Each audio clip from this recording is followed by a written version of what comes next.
the.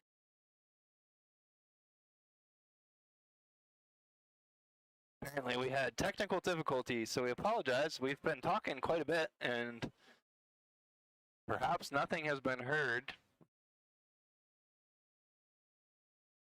But we think we have it fixed now, so we'll be somebody checking. Yep.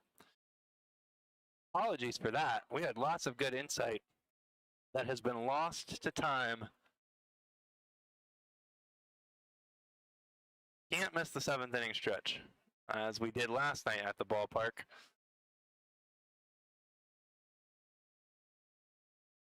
So just to kind of recap what's happened, since you were only following along with video, which we do apologize for, Russ Thompson got the start for the Rebels. 1-2-3 in the first. Mike Murphy led off for the Rebels and popped up for the first out of the first. Mario Magana will be the next man up. Bring up the center, player number 13, Mario Magana.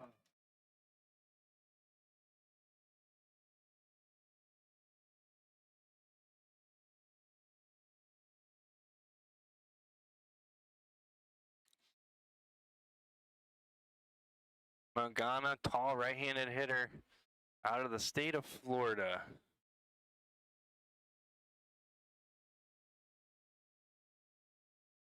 Feels pretty blustery here. Makes you feel like it's gonna rain, but I don't think there is too much danger of that. Ominous clouds on the horizon, Andrew. With typical weather movements here, those clouds would have already come over our head. Clouds usually move from home plate towards right center if you're kind of a directional cue. Ghana lays off a high breaking ball. May have actually been a good pitch to hit, even though it was a ball high. And even though that one's called a little bit high, that's an incredible pitch from Carey there. Breaks right in there. Really good eye by Magana to stay off of that one. And I was just when we were starting to realize we didn't have sound earlier, or audio, I was gonna start a little trivia game with the chat. We talked about how we actually have a very special guest in Newmarket for tonight's game, a bit of a legendary college baseball figure. That one's hit into right. Gonna hang up for Dillard. He's got it to retire Magana. So instead of doing a trivia question, we're gonna give you some hints as to who this visitor is that talked to the Rebel team this afternoon. And we'll see if anybody can guess it in the chat. No Googling. My first hint, and I'm taking his word as fact on this, but the school that this person was a head coach at has the top 25 all-time spots for attendance at a single college baseball game. So the top 25 game attendances of all time are at the school where he was the head coach. Joe Terranova batting, took the first pitch for a ball, swings and misses there. 1-1. Mallow on first is a threat to steal.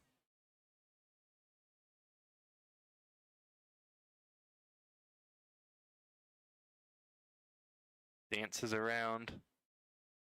Pitch is low in the dirt. Mallow kind of messing with Carey on the mound.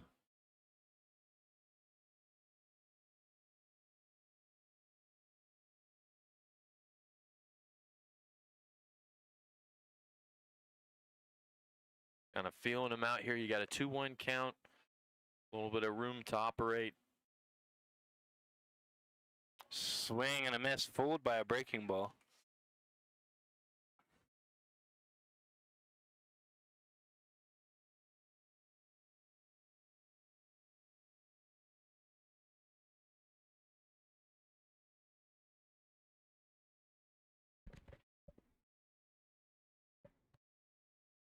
That one hits Terranova in the foot. He's gonna hop on his way down to first base. Hopefully Joe is okay. Did not look like a fun place to get hit. Landers University. Number 3, Mario, the birthday boy. Lopez. Yeah, Andrew, looked like it hit him right on that outside ankle bone. Definitely not a spot that you want to get hit. That little bump on your foot, that one smarts, and you're going to feel that one as you walk down. It kind of makes you cringe in your seat when you think about getting hit there. We'll keep an eye on Joe throughout the night. Hopefully that won't stiffen up. It is a bit of a breezy, cooler evening in Newmarket after an extended period of high temps for the last couple weeks, so feels nice. Very nice. Mario Lopez in the box with a chance to put the Rebels out in front early. I believe he's also celebrating a birthday this weekend.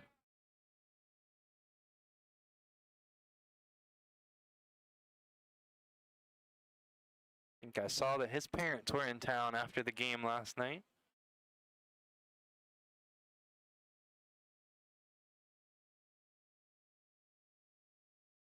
Takes ball 2.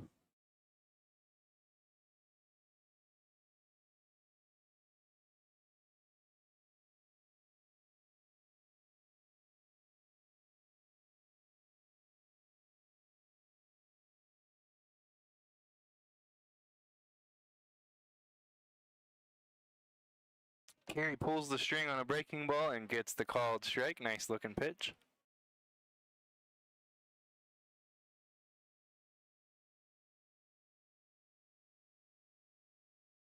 Clouds do seem to be coming our way a little bit just from the way that I'm looking at it and seeing how these ones to our right out of your screen are moving. Those are some of the lower ones, however, not the ones that you can see on the stream. Perhaps dealing with a bit of a different weather pattern tonight.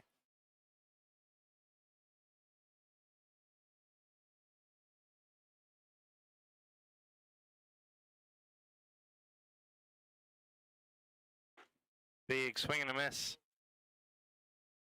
Full count on Lopez. And Andrew, even with the ominous skies and the clouds, it's still a great night for baseball, and Newmarket really shows it, filling up the ballpark yet again. You can smell the hot dogs in the air. Kids camp. Payoff in pitch, attendance. ball 4.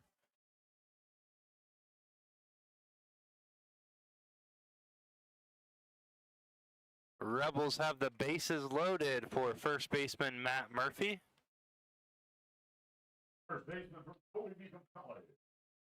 Hey, Murphy.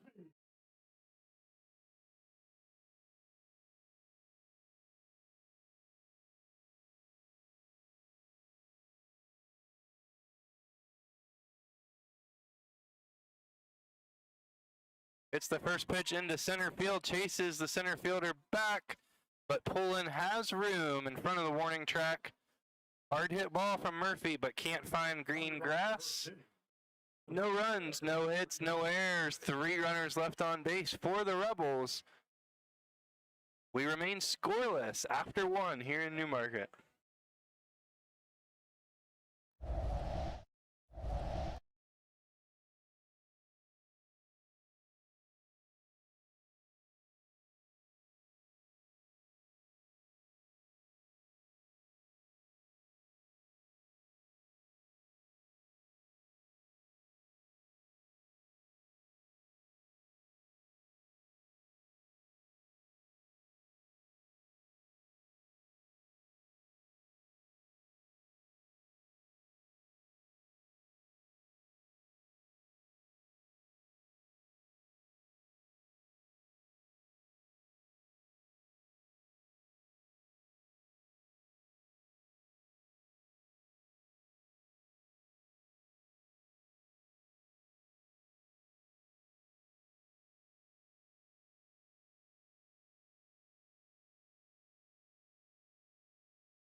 Russ Thompson ready to begin his second inning of work.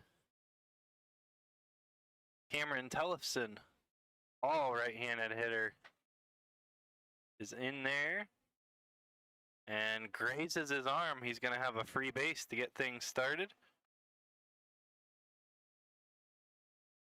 Didn't catch much of him, but definitely caught a piece. Yeah, you could certainly hear some contact there.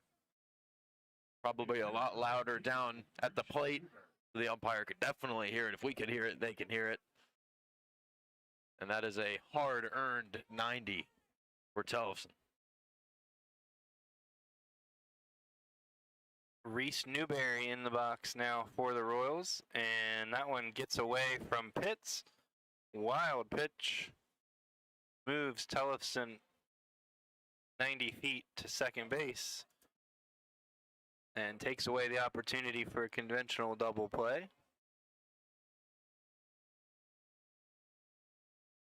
Looks like a fartlek there from Tellefson as he kind of jumps a little bit and then takes off. For those who don't know, fartlek is a jog into a run. So Tellefson saw the wild pitch far outside and took off for that one. 2-0 as Thompson misses high.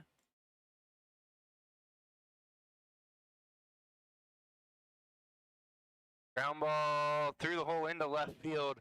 Tellefson had to hole up, and he will stop at third, but the Royals have the makings of a rally with runners on first and third, nobody out in the top of the second.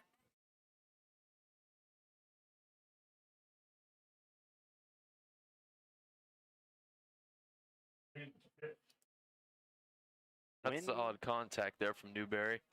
Yep, hard hit ball right through the 6-5 hole or 5-6 hole on the left side of the infield.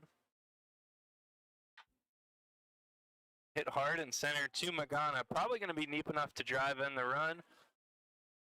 Sacrifice fly for James Pitts.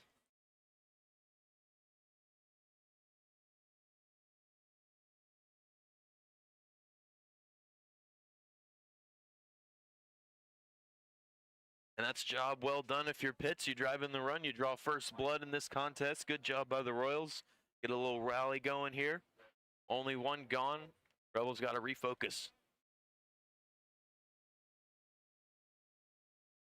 Called strike to Troy Davis, batting it in the 7th spot in the lineup.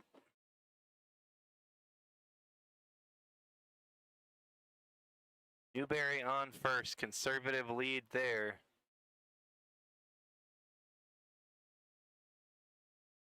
That one's hit into right. Murphy dives, can't come up with it. It's off his glove. That'll be a single for Troy Davis. Murphy gave it a good effort, but came up just a little bit short of being able to glove that one.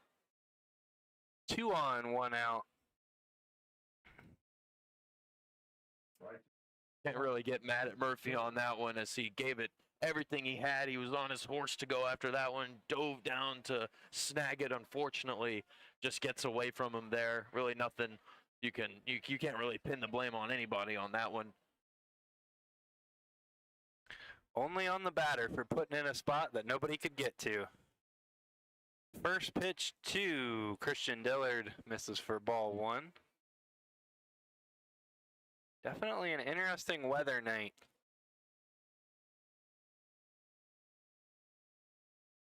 Doesn't look like we're in for any kind of direct hit, but might take a glancing blow, get a little bit of rain at some point. Clouds do not look promising, I'll just tell you that.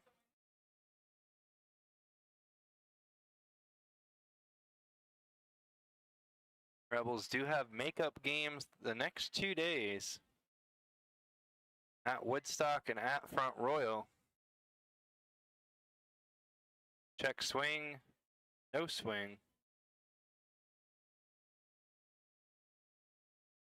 Only one regular season home game remaining this Friday here at Rebel Park.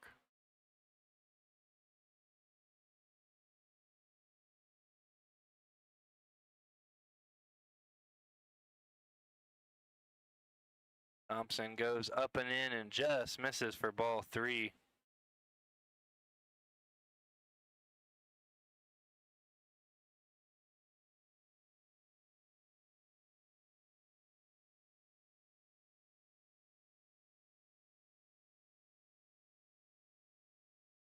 Swing and a miss. Full count. Zach Fortman waiting on deck for the Royals.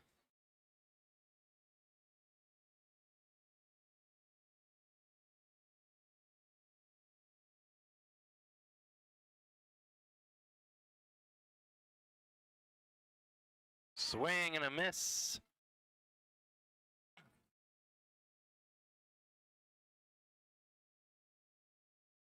Haven't had any guesses of our mystery visitor, so we'll give another hint. He coached Rebel first base coach Ty Martin when he played in college.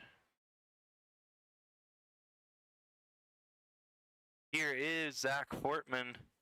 Bodie Pullen waiting on deck. 2 outs, 2 on. Breaking ball finds the zone. I got a question for you, Jack. What's up, Andrew? What's more intense, the wiffle ball game in left field right now, or the intern wiffle ball games following our home games? Well, Andrew, I'll tell you what, those intern games can get really, really competitive, especially after I hit a very, very nice line drive off of intern John, the scoreboard worker. He's not too happy with me after that one, demanding another at-bat, or after I strike him out on a curveball. But he certainly has some good movement on his wiffle ball pitches, I'll tell you that. So I'm not an easy out, let's just say that. And he's not the ground ball past the diving infield. Gonna have a play at the plate. Murchison's throw is low and late. Full body effort from Murchison, but just threw it too low and was really kind of skipping across the ground pretty quickly. It'll be an RBI single for Fortman. Newberry comes around to score from second. Terranova and Mallow both left their feet trying to knock that one down in the hole. Could not quite get there. Well, I'll tell you what, Andrew, that was a muscular hit from Fortman. Looked like he ate his steak, ate his brisket, ate everything, because he looked like that was just protein all over that shot. I mean, it was right into the outfield immediately. Great rotation on that hit. Good job.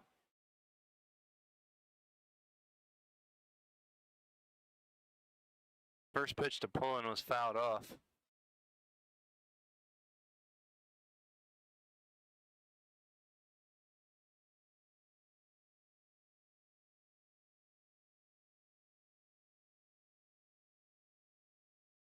Check on the runner at second, no throw.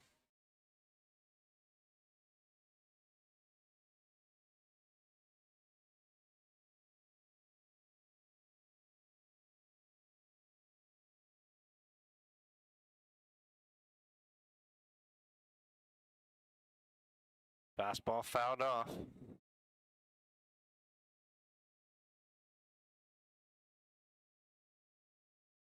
Oh and 2 makes Thompson 1 strike away from getting out of this second inning. Would love to limit the damage to 2 runs.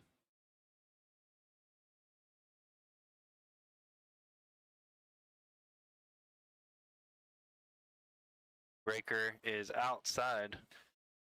And Andrew, I think if you're looking at the scoreboard, you see 3 hits in 1 inning. I think 2 runs is just kind of almost a blessing in disguise, because you definitely don't want to be giving up more runs than that. And 3 hits, you'd probably think maybe 3 runs, you know, if you include walks. And runner going, throw to third. Throw kind of short hop Terranova and made his glove pop up. Ball beat him, but I think the hand did indeed go under the glove. It'll be stolen bases for both Fortman and Davis, which makes the situation all that much more dangerous for Russ Thompson on the mound. Really like to see a strikeout here.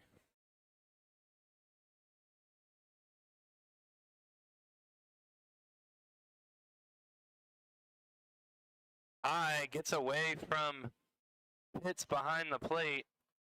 That'll be a pass ball.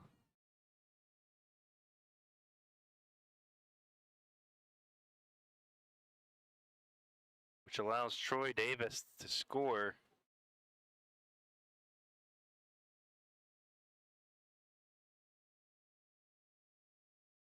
Yikes, Andrew. That's just really not what you're looking for in a situation like that. Just give up one on the passed ball. Full count pitch. Outside. Actually called strike 3. I spoke too soon. Thompson limits the damage to 3 runs as Bodie Pullen strikes out looking. 3 runs on 3 hits, no errors, and 1 runner left on base. Matt Murchison will lead it off for the Rebels in the bottom half of the second in just a moment.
Matt Murchison leading it off for the Rebels in the bottom of the second. Left-handed hitting left fielder. Line drive single into right.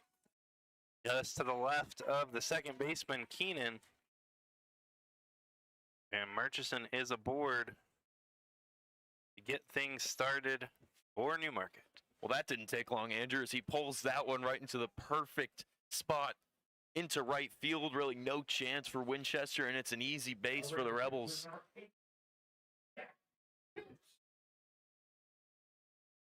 Here's Jack Pitts catching tonight for the Rebels. We got a Pitts versus Pitts battle behind the plate. Same spelling. And Andrew, what are the odds behind that? Can you believe that? 2 Pitts? Yep, Jack and James Pitts both catching tonight. Last night we had the battle of the University of Memphis catchers. Tonight we have the battle of the Pitts.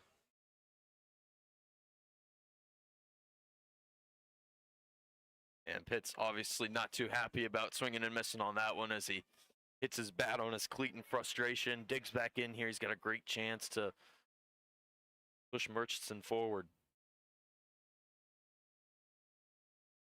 Lifts that one into left. Should be an easy play out there. And it is F7 for the first out of the inning. Brings up Jackson Harrison, gets the start at second base tonight. He's had a pretty solid start to his Rebel career. For Jackson Harrison. Only 6 at-bats so far, but 2 hits. Has also drawn 3 walks. Out in front of an off-speed pitch, 0-1.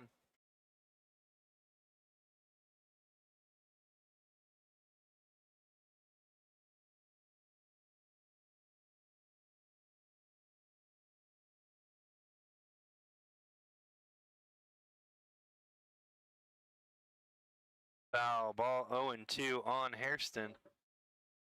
Mike Murphy waiting on deck. Two Murphys in the lineup tonight for the Rebels, Mike and Matt. You can't ignore the Matt Murphy and Matt Murchison back-to-back Matts.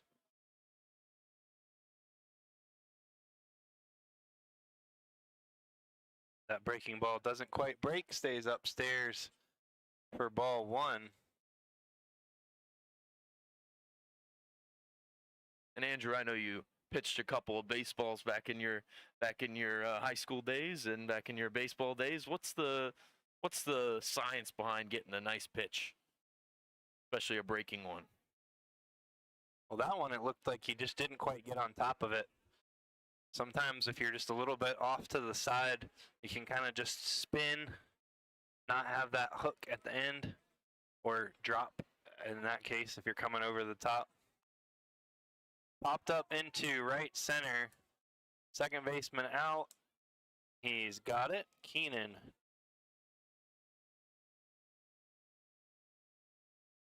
Second out of the inning. I never had a real good breaking ball, to be honest. I was fastball changeup mostly. And maybe a little deception with the arm slot. Right fielder number 7, Mike Murphy.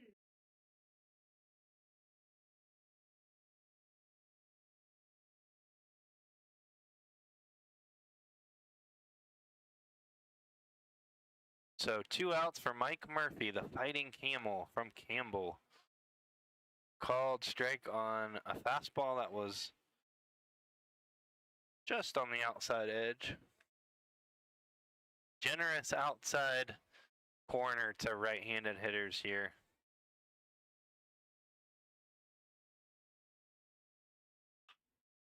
Grounder past Coach Shepard in the third base coaching box. Doesn't even flinch.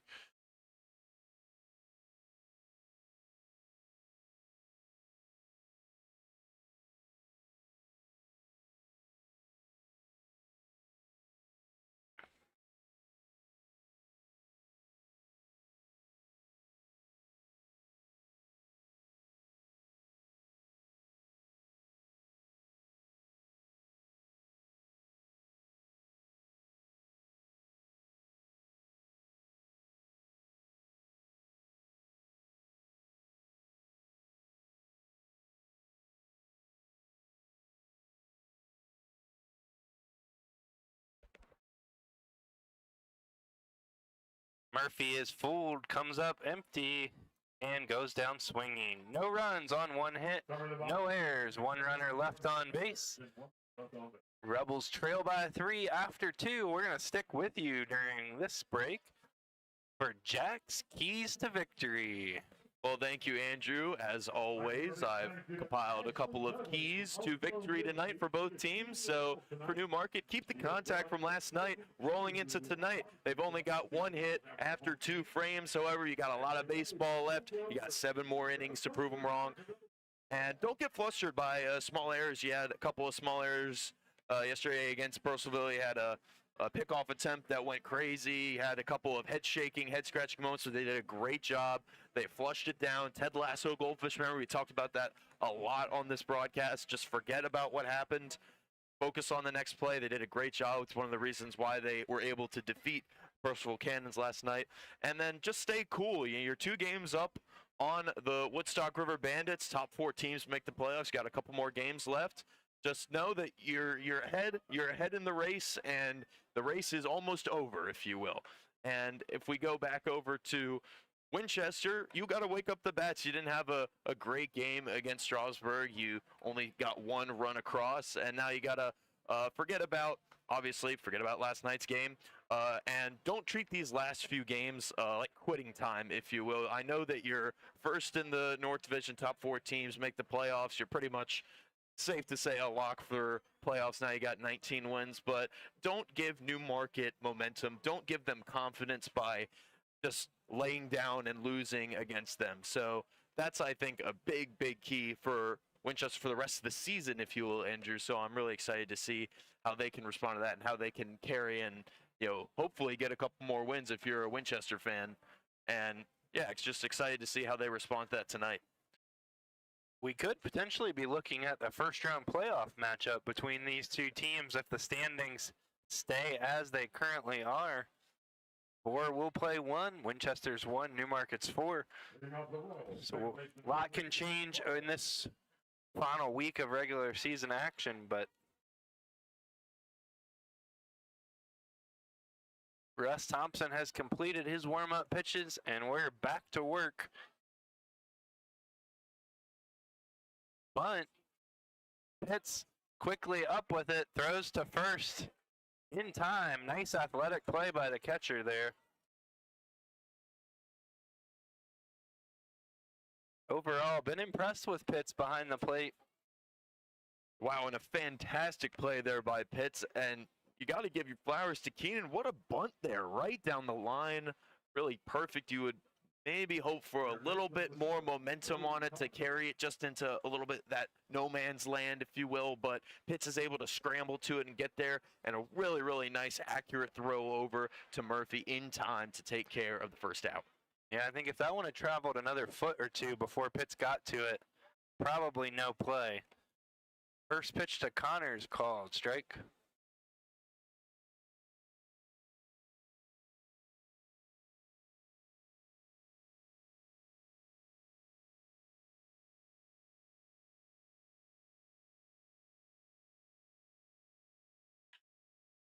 Hit high in the air to left. Got some oohs and ahs from the crowd, but is more or less right to Matt Murchison, the left fielder. Second out of the inning. And oohs and ahs is correct. Brody Connors ripped that thing into left field. Got some quick sighs of, maybe a little bit of fear there from the Newmarket fans that thing was going out. But against the wind, as the clouds are rolling over the mountains here and into the glove of Murchison. Going to be a tough night to get one out of Rebel Park with the wind blowing in. Most likely would have to be pretty much straight pull down the line. That said, Tellefson looks like he could do it. Big right-handed batter with some power.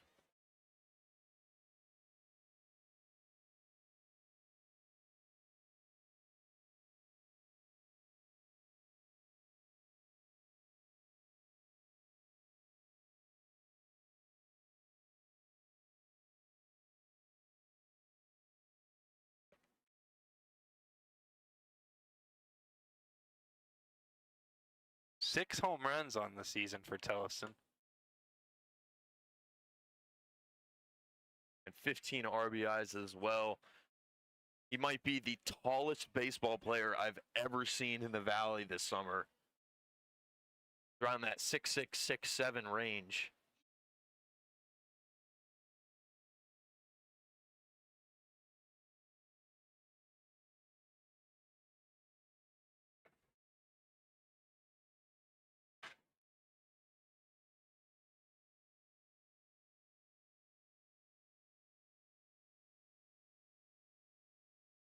Swing and a miss. Thompson has his second 1-2-3 inning of the night.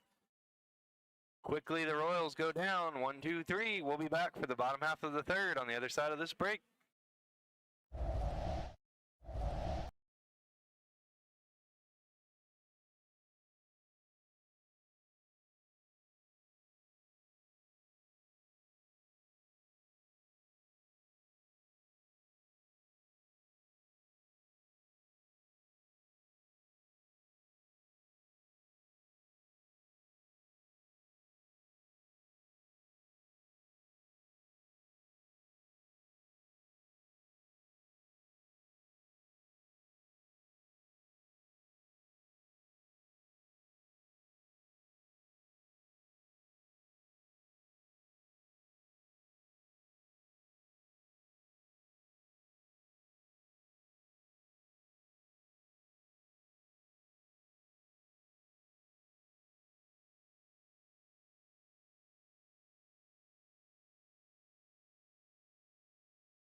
Jonathan Mallow leading off for the Rebels.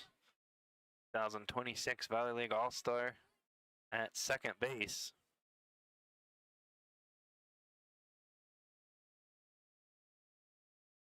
He's cooled down a little bit as the season has progressed, but still hitting over 300.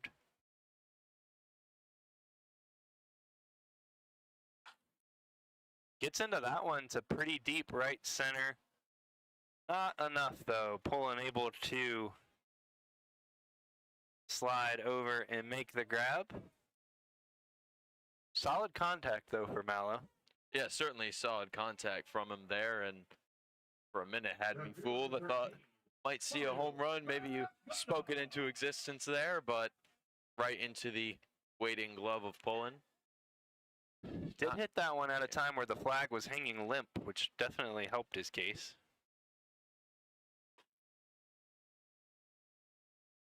Really not going to see a lot of baseballs go over that 367, 345 sign on the back of Rebel Park. Really unlikely. However, we've seen it a couple times. That one's hit into left. Magana's going to try to stretch it to a double. Going to be a close play. Throw bounces up and is deflected away by Magana's cleats as he slides into the bag. Cleats were a little bit high there, but I think he kind of bounced up on the slide. That'll be a hustle double for Magana. Yeah, and if you're Magana, you're throwing that right on your social media. That is an incredible hit there, right into left field in that perfect corner. Really no chance for Davis to get after that one, and it's an easy double for Magana. Magana has elite level speed, which I think we're seeing a little bit more now as the season progresses. Had a hamstring injury in the first week that probably slowed him down significantly, but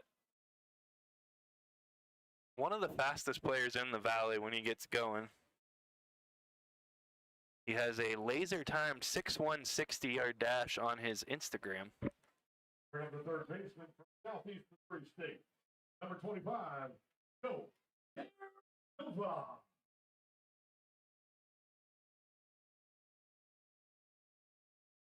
Jack, you got a fun Joe Terranova fact for us? Oh, it was just stolen from Jack. Pause on that, but we do have a Joe Terranova fact for you coming.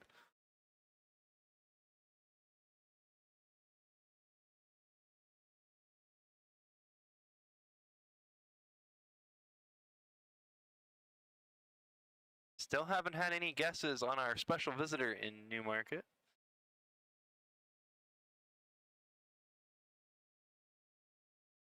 Thank you, Brandon. Just had to amend your little stat line. On base percentage for Joe Terranova, gonna knock wood here to avoid the announcer's jinx. In his last 8 plate appearances, 2 hits, 5 walks, with 1 today, and he got hit by a pitch as well.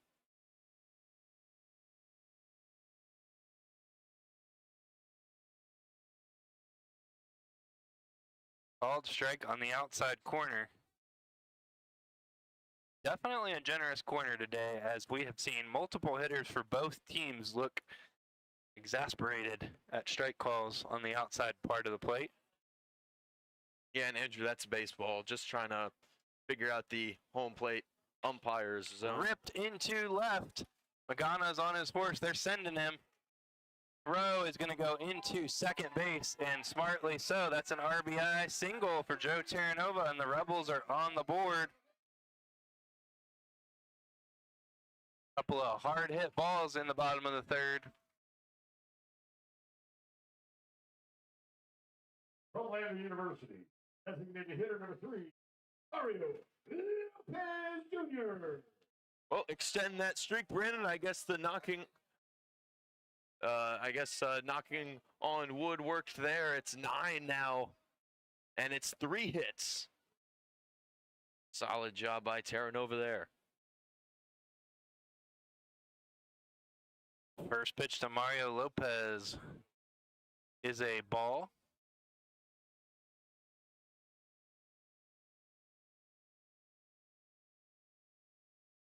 check on Terranova at first. Was not close.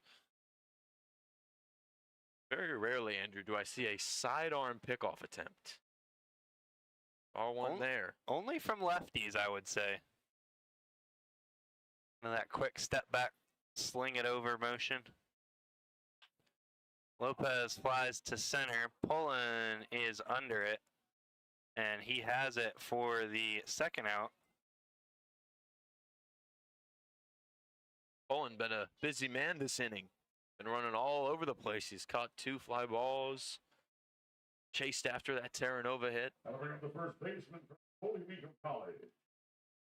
Number 28.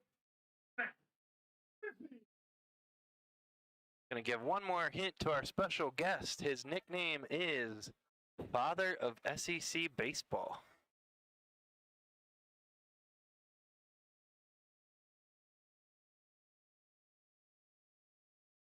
Matt Murphy at the plate takes the first pitch for a ball. Hit the ball hard in his first at bat, but came up empty. Fouls that one off his foot. And Andrew, guess where he hit that baseball when he hit it hard? Right into the waiting glove of Pullen.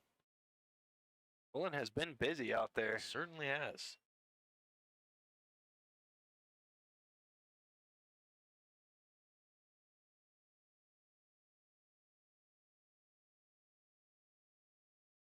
It's that one into right, slicing towards the line fairly deep.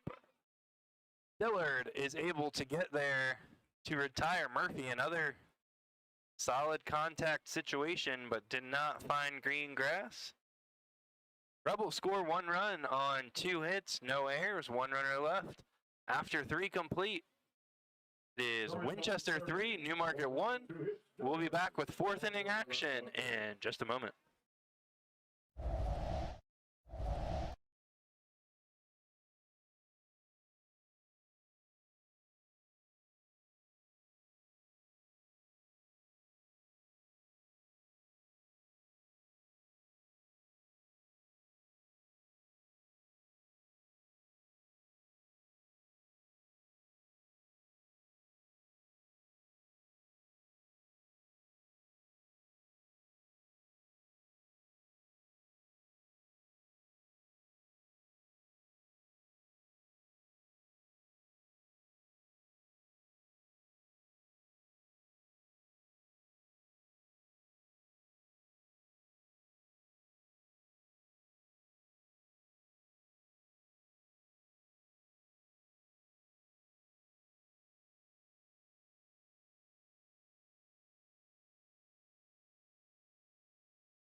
Reese Newberry leading it off for the Winchester Royals. Russ Thompson still on the mound for the Rebels. That one's hit hard into left field, going to be down for extra bases. It is a ground rule double. Bounces over the fence.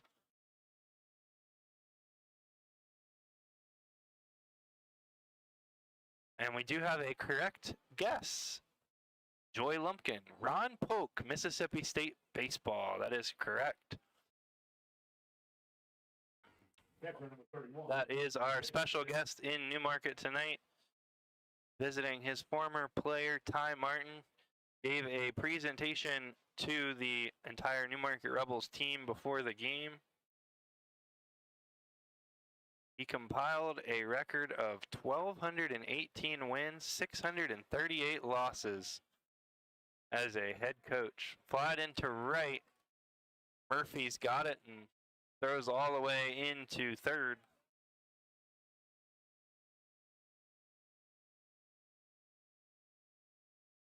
Polk is ninth all time for Division I wins as a head coach. He won 5 SEC championships, 23 NCAA tournament appearances, 7 College World Series appearances. That one hits Troy Davis square in the back, hard-earned free pass. Yeah, that one's got a smart. That's right in the middle of the back. Really no protection there. No, only your jersey, and then it's straight. Bone. That's definitely not going to feel good, and you're gonna want to take a breather at first after that one.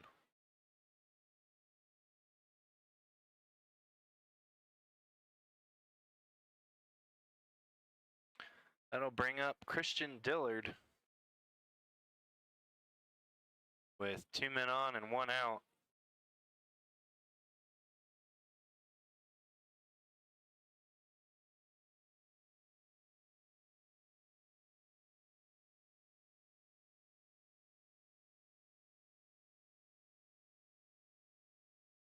Foul ball back out of play. Andrew, I believe that is the first time Troy Davis has ever gotten hit in the Valley Baseball League this season.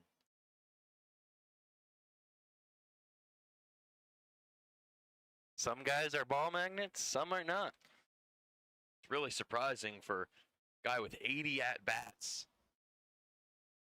23 games played. Popped up down the first baseline. Murphy hustling over. Actually overran it, but makes the correction last minute.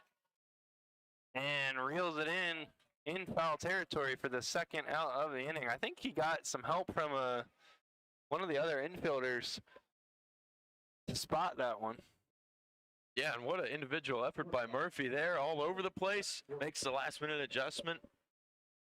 And that's probably about 15 yards that he ran to go after that one, after he got a friendly shout. I don't know which player called it for him, but certainly helped him find it and adjust, and good job for the second out.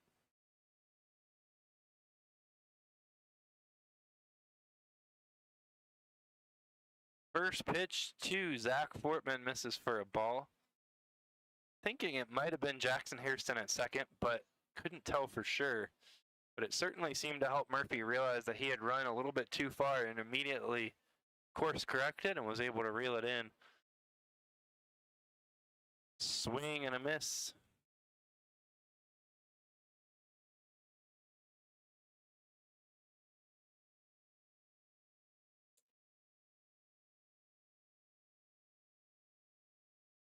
Great job by Russ Thompson, showing the arm strength here. 4th inning of work. Fairly efficient. He's at 50 pitches on the dot right now. Don't think Russ is too stretched out, so I'm not sure how high that pitch count will go tonight before they go to the bullpen, but he can get through 4. I know Coach Shepard would be excited about that. That one's ripped down the left field line, but hooked foul. Be just a long strike, but scared us up here in the booth. Yeah, Andrew, a little bit later on that one, it would have been trouble for the Rebels. That thing was out of here in a hurry. Luckily for Newmarket, just fell foul. Drifted past that third base line.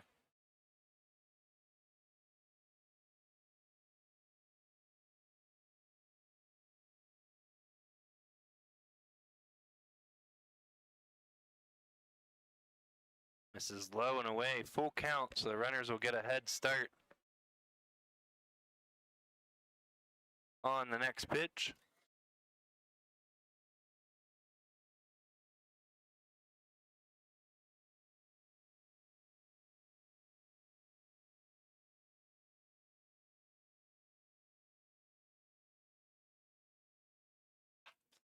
They're going, and Fortman tries to take out his third base coach with a line drive.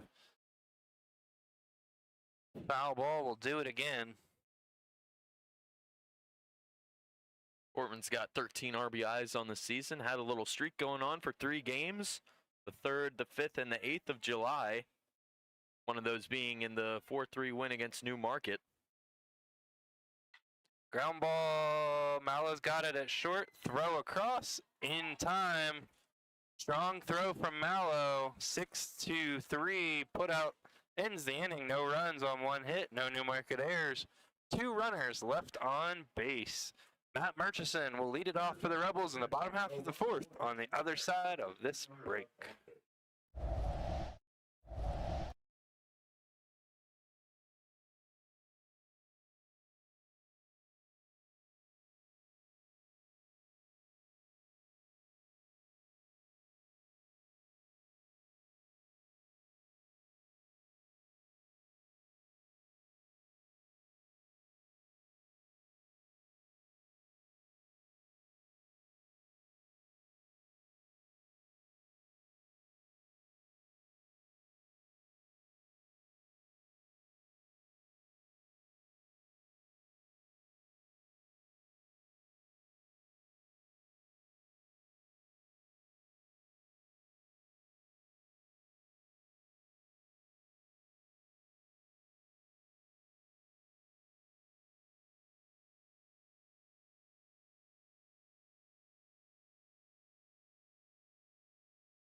Matt Murchison leading off, swing and a miss.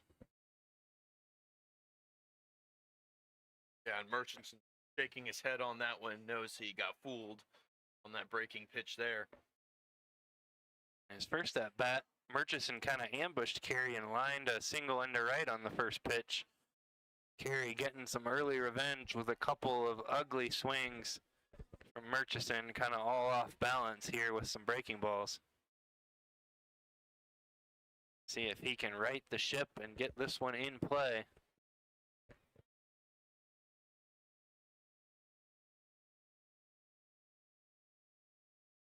Carey misses well outside, 1-2. Yeah, well, he definitely went for it again there, just couldn't find his grip on the baseball there.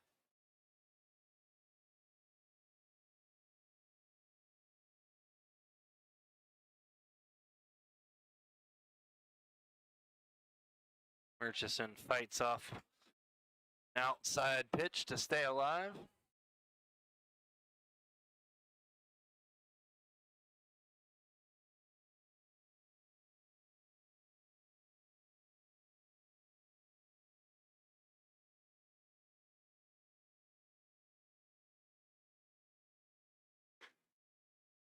That one just outside for ball 2. Good eye by Matt. And Andrew, if you look at every single pitch from Carey in this at-bat against Murchison, every single one of them has been outside. He's really been kind of quizzing Murchison's ability to guess on that outside ball as another one's outside. And all the swings and misses for Murchison have been on balls that are outside. Looks like completely far to the left of the tip of his bat. really trying to make him guess and commit on a pitch that sometimes will break just outside of that zone.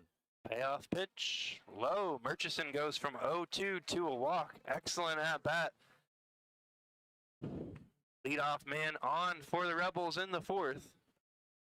Yeah, well, Murchison found the remedy to that one. It appears takes 2 straight and then is able to watch every single one. That last one a little bit low instead of outside.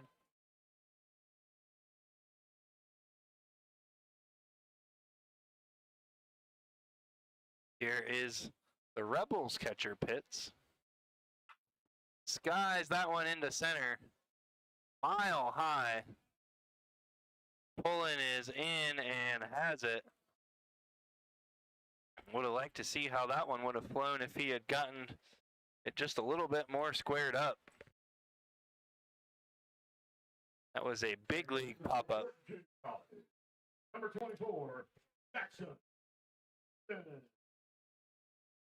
Here's Jackson Hairston.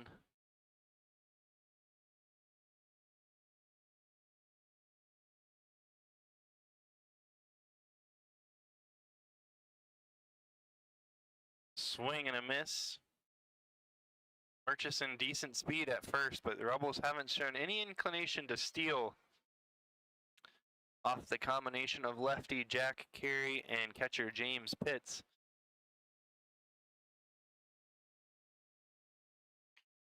Grounder to second, softly hit, go to short for 1. Over to first, not in time. Fielder's choice for Hairston. And Andrew, you just got to think if that flip from Keenan was a little bit more on target to Fortman, I think that would have been a successfully turned double play, but instead, a little bit on the outside there. Fortman had to kind of reach for that one, is able to secure the out, but on the double bid, Hairston is already at first in time. It was almost questionable whether Fortman held the bag for the throw. Kind of had to stab his foot back. Mike Murphy getting another at-bat, takes the first pitch for a called strike.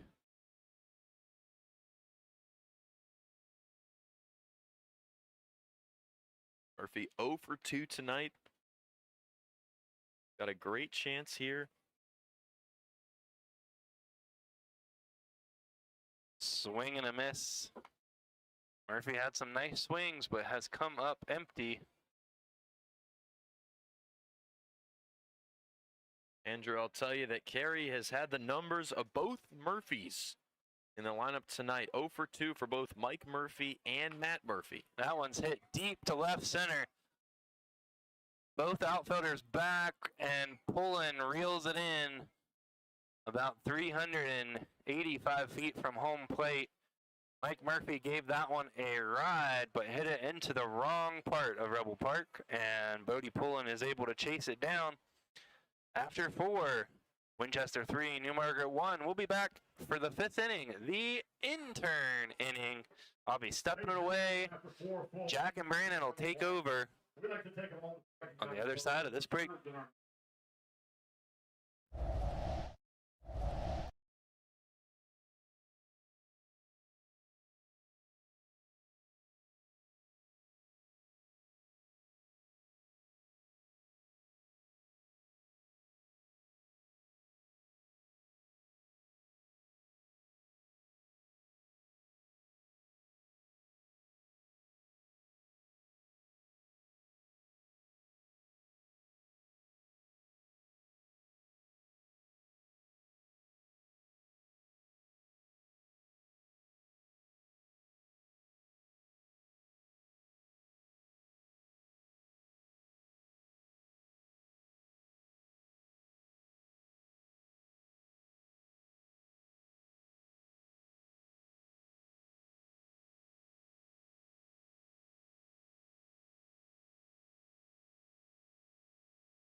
Back now in Newmarket for our intern inning, top of the 5th here.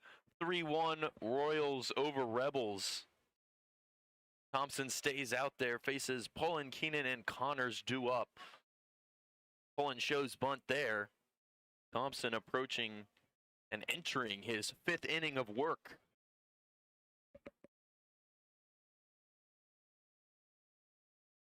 Brandon, what are you liking from Thompson in his 4th appearance, his longest in all of his season here in the Valley? That one's popped up. Racing after it is Murphy. Oh, almost got to it. He's frustrated at that one, had a vulgar word that he had to say. Yeah, not worth it charging into the fence there and getting an injury. Glad he stopped before the fence. That was a judgment call, and don't think that you heard the word on the broadcast, but if you did, we are sorry about that. As Pullen steps back in. 0 for 2 tonight. He struck out swinging and struck out looking. Got a great chance here at his 3rd at bat. 0-2, check swing, and he's gone. That's a swinging strikeout there for Pullen. And Thompson continues to dominate, especially against Pullen tonight. Yeah, 3 straight strikeouts.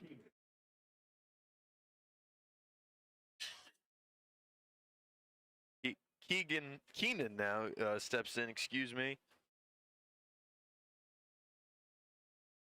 Takes that empty count. That's popped up. Under it is Terra Nova, and that's an easy out, one of the easiest outs you could ask for in baseball. And it's quickly 2 gone here in the top of the 5th. And Jack, that's what I've really liked about Russ Thompson's play tonight. You know, he's been able to generate some weak contact just like that, but in past innings, you know, the Royals were able to fly out into pretty deep into the outfield, and he just kind of, you can tell he didn't get rattled by that, and he just trusted his stuff and kept going into the zone, and he was able to generate some more weak contact. I think he was jammed. Him being Keenan was jammed on an inside pitch there from Thompson, popped it up, and it was an easy glove for Terra Nova, who didn't really have to run very far as it hung up in the sky for a good while. Now the righty-on-righty matchup is Connors and Thompson. Fastball there, taken for strike 1.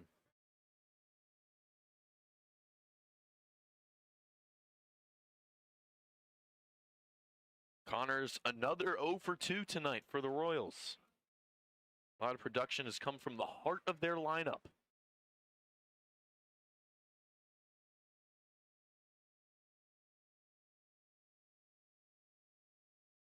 A called strike there, but we appear to have a quick conference between the 3rd base coach and Connors.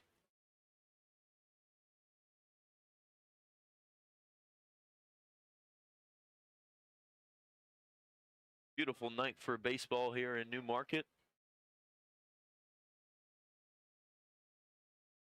Pretty Sunday night. The gray clouds that overshadowed the mountains earlier in the game have cleared off a little bit. Still some in the sky, especially over that left mountain.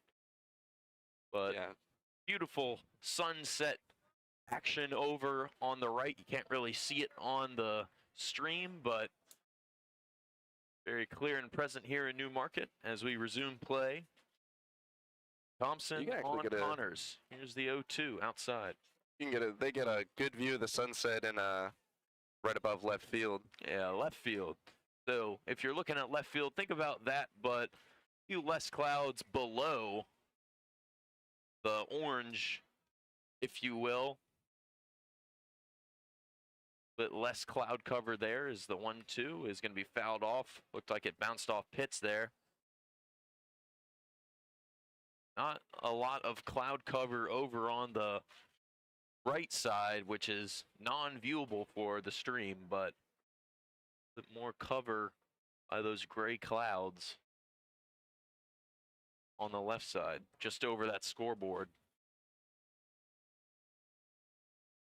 The wind has completely died down. The American flag out in left center. It's kind of still. The 1-2. Breaking pitch there. Very, very close. Those things that you were in minor leagues or MLB, you'd maybe see Thompson put the hand on his hat to challenge that one. Mm-hmm. Very close upstairs, but it's an even count now regardless. The 2-2 from Thompson. Outside. And Jack, if I'm not mistaken, I think this is the farthest Russ Thompson has pitched in a game this season. It is. He's only made 3 appearances so far. Hasn't pitched more than an inning and a third, I believe. And now he's got a season-high 5 strikeouts, looking for a 6th here. The total that I had for him before this game is that one will be a pass to first base. It's the first walk of the top of the 5th. The stats that I had for Russ Thompson was 3.1 innings pitched, 210 whip, 2 strikeouts. This was his 4th appearance. And his 4th appearance is the longest of his time in the Valley Baseball League this season. And now Cameron Tellefson takes a big hack at that one. Cameron Tellefson is one of those guys that when you see him, you know that it's him, if you will. Because he is that tall that there's nobody, I think even in the ballpark, as tall as him. As a check attempt by Pitts on Connors over at first is to no avail. The swing attempt from Murphy did not even hit Connors. He was already back on first in time. Here's the deal with Tellefson. Check swing fouled off.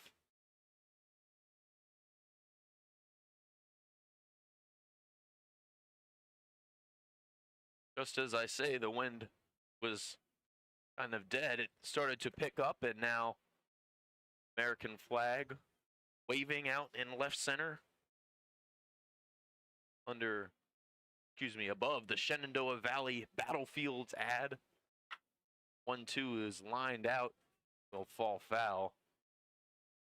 Would have been trouble for the Rebels if Tellefson was a little bit later on that one. He pulled that one. Certainly another hit from the Royals where just a little bit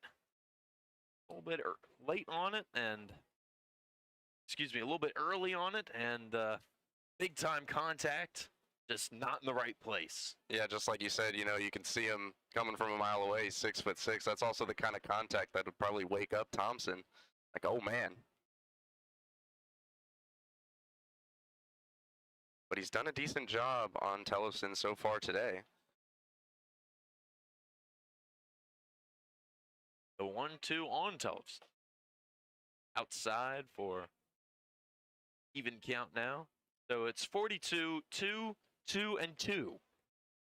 2 balls, 2 strikes, 2 You outs. love calling out those 2s. I mean, it's satisfying, you know, Brandon. I love calling out the 2s. It's 3-1. Royals over Rebels here, top of the 5th. That one's lined out nicely. Takes a bounce past Mallow, and turning for 3 is Connors, and he'll get there safely, and it will be a solid single there for Tellefson. And it's his first hit of the night.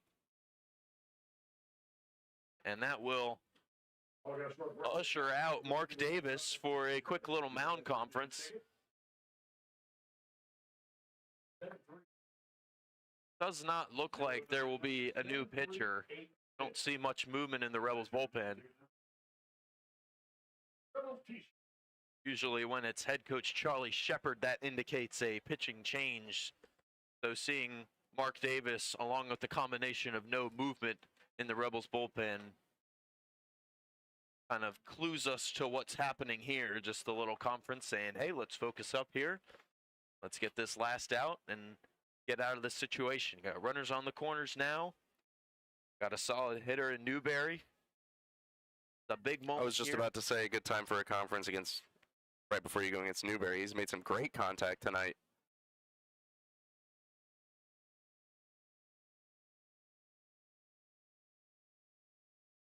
Certainly made solid contact. He had that ground rule double in the fourth.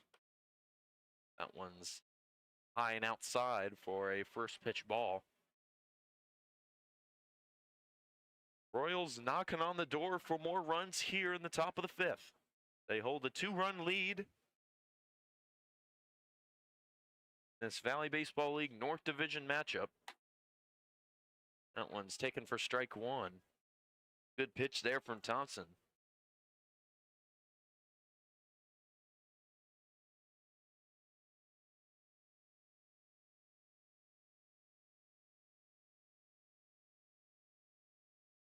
The 1-1, check swing there. The bid over to the first base umpire is not guilty on the swing, and it will be ball 2.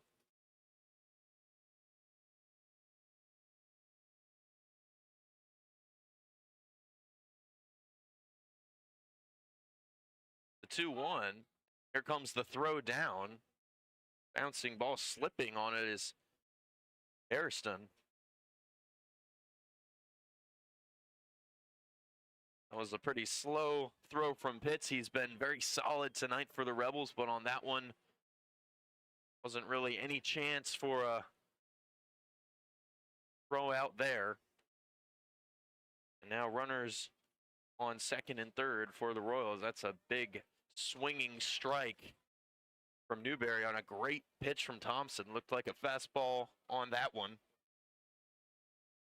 Yeah, it's like I said earlier, you know, Thompson, he's not backing down from the challenge.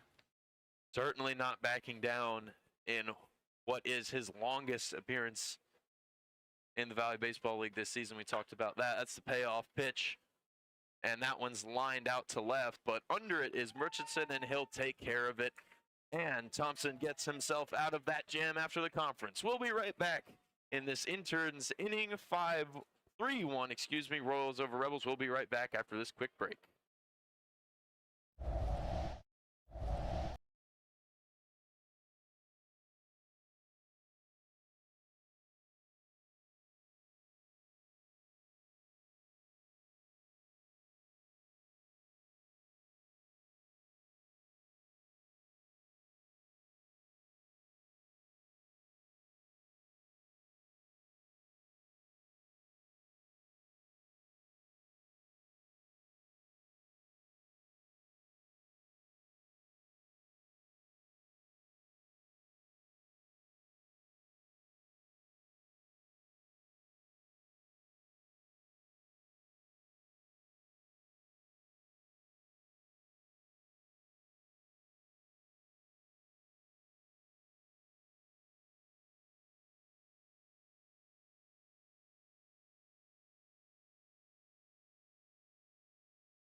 Back now in New Market, Mallow faces Jack Carey, who's still out there for his 5th inning of work. Empty count pitch to Mallow outside.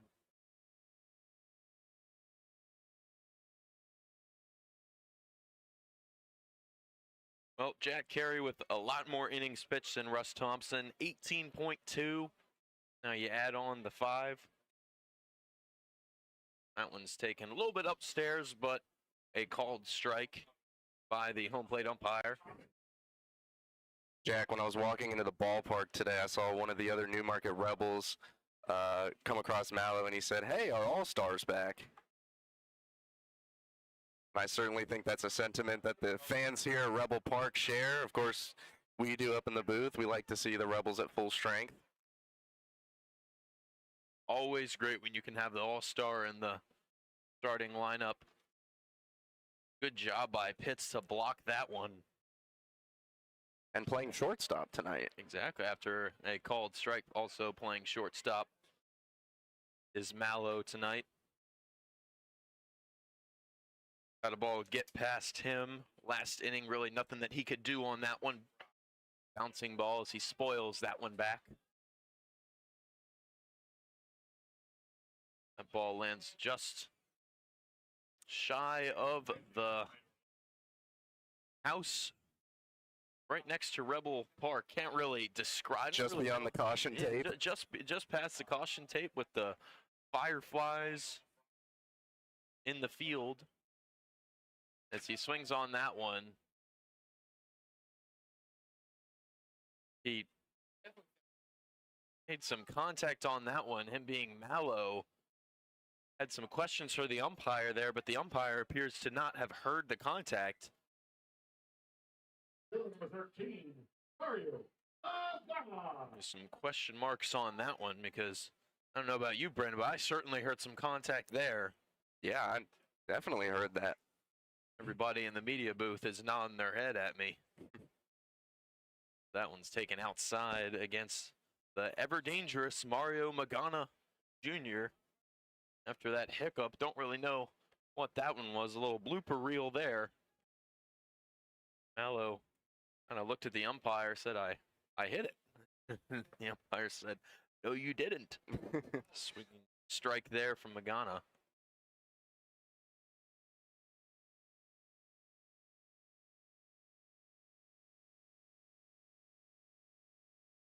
The 1-1 on Mario. Inside.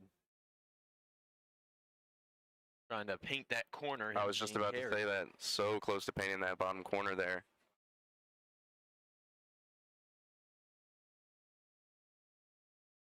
Two 2-1. Big swing and a miss from Magana. Brandon, I don't think there's ever been a time where Magana swings and misses and he's not going 100%. Every single time he misses like he's swinging for the fences, and that's why a lot of people here in Newmarket love him. Takes that one inside for a payoff pitch. Absolutely. I mean, I feel like, you owe it to yourself to trust your bat. He knows how much preparation goes into this game. 3-2 hits straight to the shortstop Fortman, but it goes right through his legs. In soccer terms, we would call that a meg.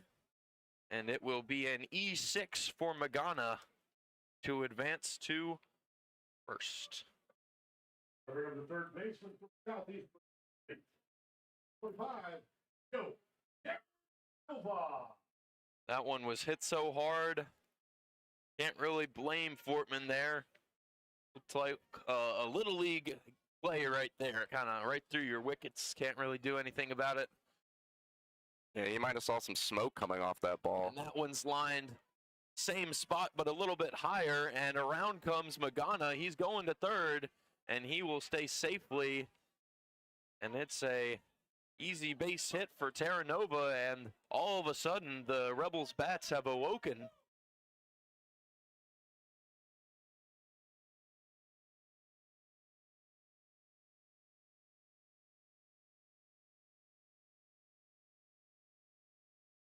And now, the birthday boy, Mario Lopez, has a chance to drive in a run here. Help the Rebels get a few back, but not after this quick mound conference. There is a little bit of movement in the Royals bullpen. Seems to be number 10.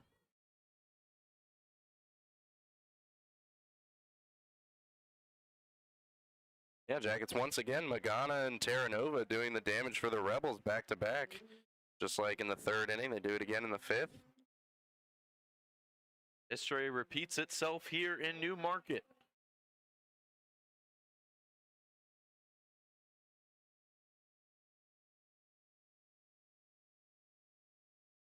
Surprising, the third inning and the fifth inning. Mario and Junior. Mallow gets retired, and then Magana and Terranova pick up the call, if you will, and get on base. Last time Lopez flied out. Let's see if he can change history here as he hits that one, and it's going to twist foul past the third base line. And it's going to bounce under the Rebel Park Pavilion, just beyond the dugout, just out of reach of our field view camera. Yeah, really no shot for the viewers at home to see that one. You know, if we had more cameras. And we go from twisting past right field to, or twisting past left field to twisting past right field as that one goes to the batting cages. So he goes from early to late on it.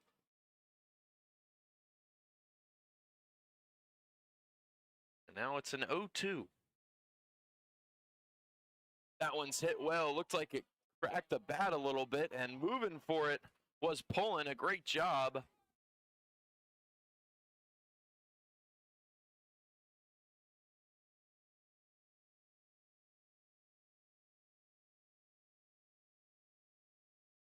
And that will be out number 2. It will be an F8.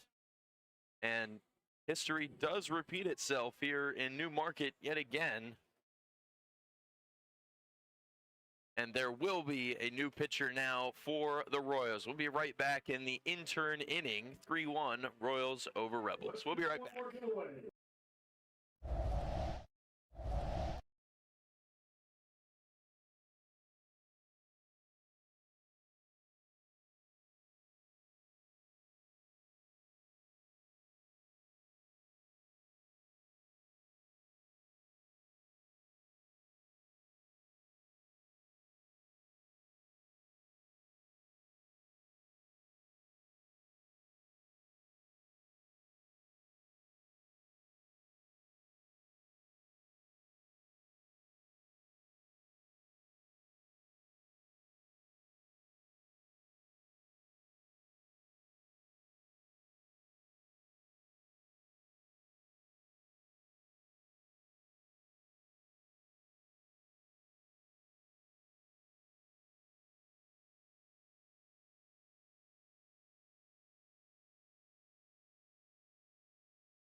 Batting for the Rebels from Holy Beacon College. First baseman number 28, Matt Murphy. Matt Murphy steps in to face new Royals pitcher Tyler McLeod from Felician from Manahawkin, New Jersey. The 6'3" righty, the baller for the Golden Eagles, 3.60 ERA on 6 innings pitched. That one's lined out and twists just past the glove of Keenan, and that will bring in Magana. And the Rebels get one back here, and it's a one-run ball game in Newmarket.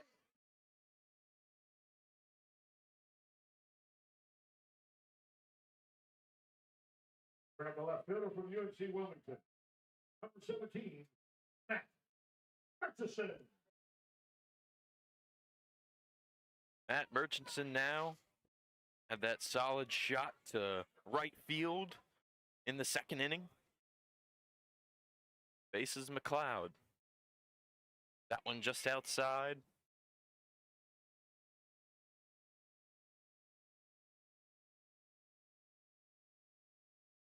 And Brandon, that's just what the doctors ordered, if you will, just what the doctor ordered.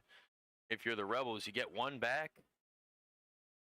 Still got a couple of innings to breathe and get a couple more and maybe take the lead, extend it. Yeah, excellent job by Murphy to cut the deficit to 1. We were just talking about during the break how he started the season on a hitting streak and then he was in and out of the lineup. So great job by him to kind of keep your head down and stay focused. 2-0 taken upstairs for 3 straight. McLeod trying to dig his way out of a 4-pitch walk.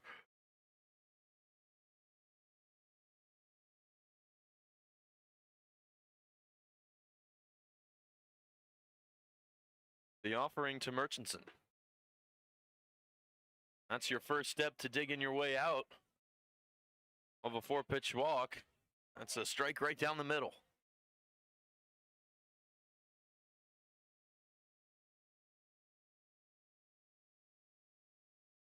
Murchison 1 for 1 tonight. 3-1.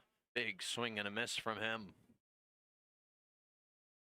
And McLeod has battled his way back in this count. It was 3-0, now it's 3-2, a full count. Payoff pitch on the way. You got to give credit to McLeod. 2 straight strikes. The 3-2. Runners go, but it will be a called strike. Ring them up. Looking. That'll conclude the intern inning, and it will also conclude the 5th frame. We'll be right back after this break. Rebels get one back. 3-2, Royals over Rebels.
James Pitt's going to lead it off for the Royals in the top half of the 6th inning.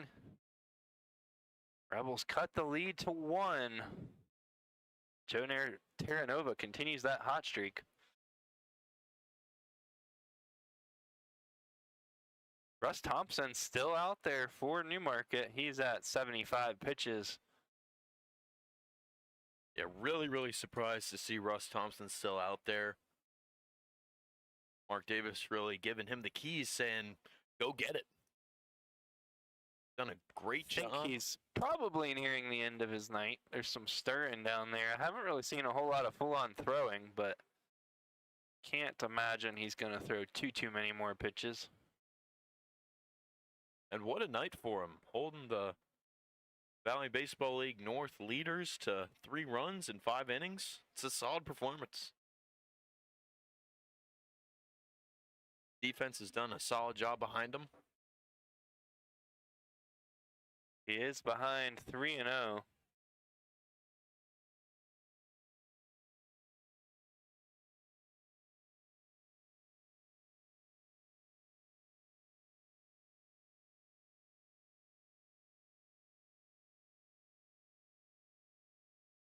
Called strike as Pitts took a step towards first.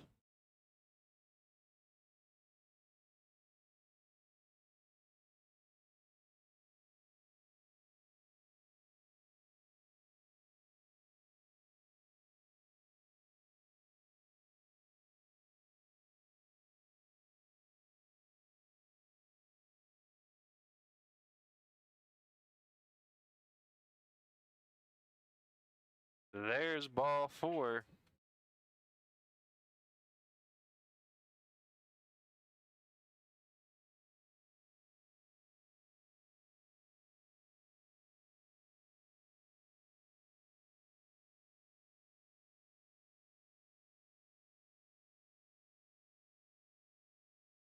Troy Davis takes called strike 1.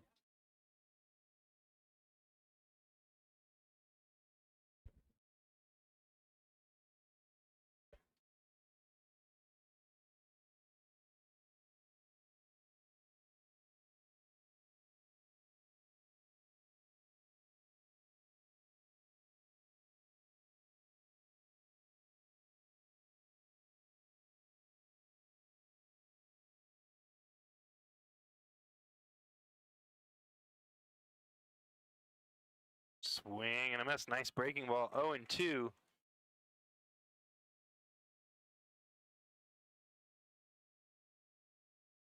Jordan Bermudez throwing in the pen for the Rebels. He'll be the next man up, it would seem. Miami-Dade product.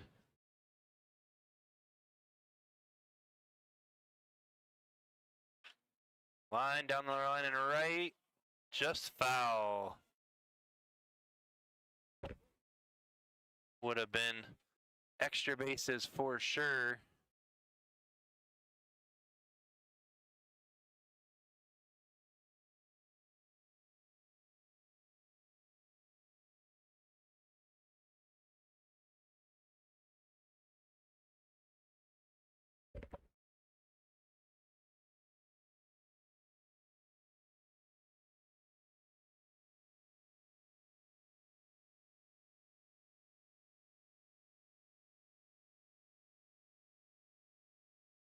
Runner dekes but stays put. Pitch misses high. 1-2.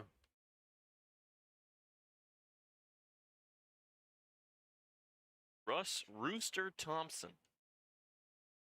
It's an interesting nickname. Only nickname for Rooster that I can, pull from is Rooster from Top Gun Maverick. Miles Teller. Runner going. Pitts is going to put it in his pocket. Smart. You ever watch that movie, Andrew? Which movie was that, Jeff? Top Gun Maverick.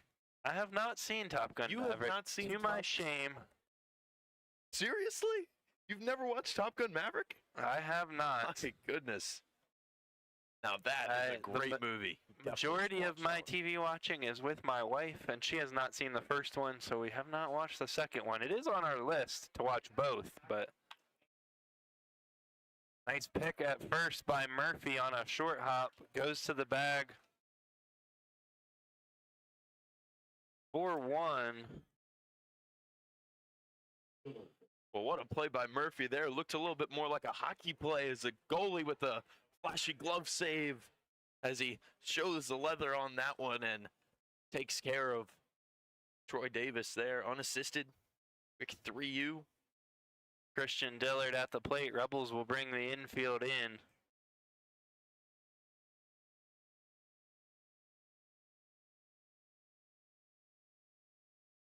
Swing and a miss, 0-1.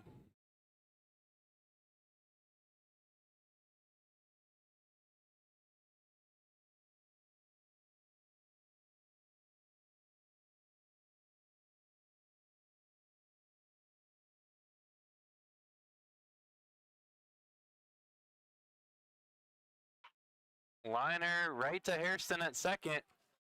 Even playing in, that actually probably made it an easier play in this case. L4. Yep, and Andrew, that's why you bring the infield in right to the waiting glove of Harrison. Solid line drive, but a solid catch there for the second out. Certainly worked out in the Rebels' favor this time. Brings up Zach Fortman, the 9-hitter, with a chance to double the Royals' lead.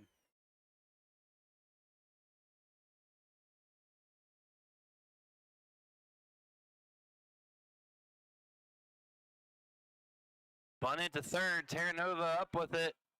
Throw is wild and into right field. Runner going for third.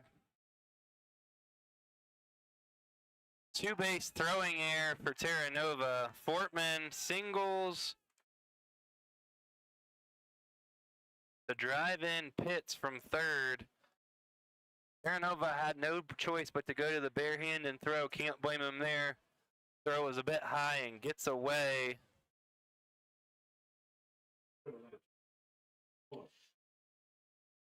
And Andrew, that's kind of a play that you can't really point the finger at. Terranova really had no other option than either just hold it and watch Fortman take first or try to make a effort to throw him out there, and really no chance for him, and just a good attempt though.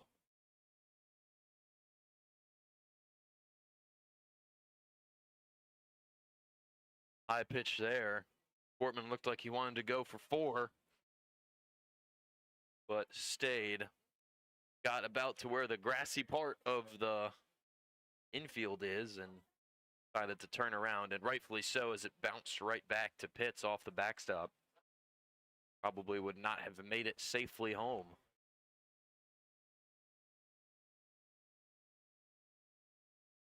All right, Jack, I went silent there. I was flummoxed by our computer software over here, but we're back up to speed, I think. It's all right. We're a team. We got it. Doesn't happen to me too often, but it was fighting me there.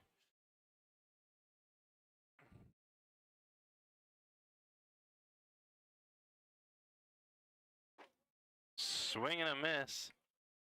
1-2. Thompson one strike away from getting out of the 6th inning. Has allowed a run. Would definitely prefer to keep that runner at third.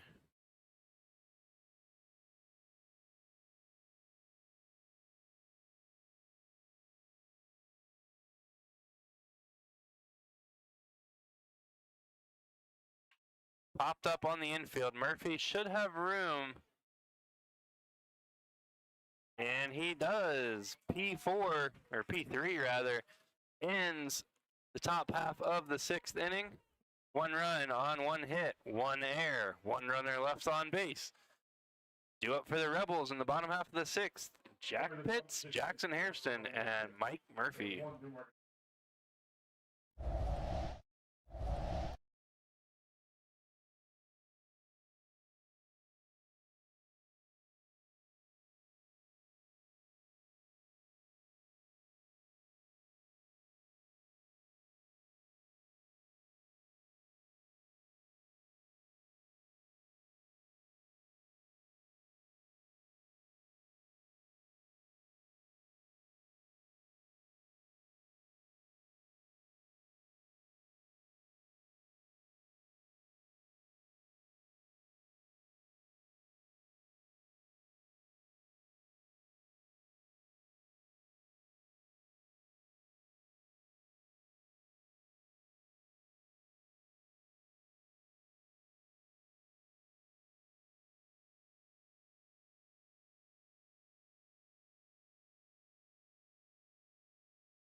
Jack Pitts leading it off in the bottom of the 6th. Rebels trailing by 2.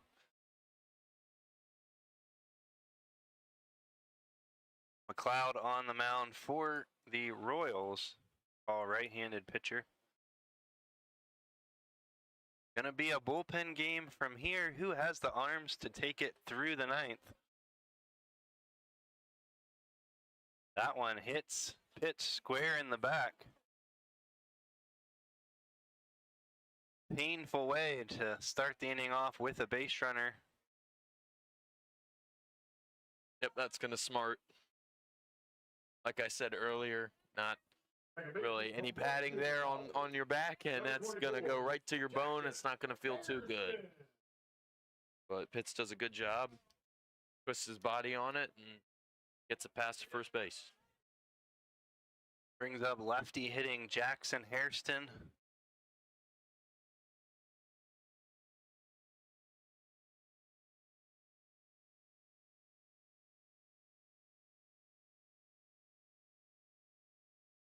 Good pitch there from McLeod.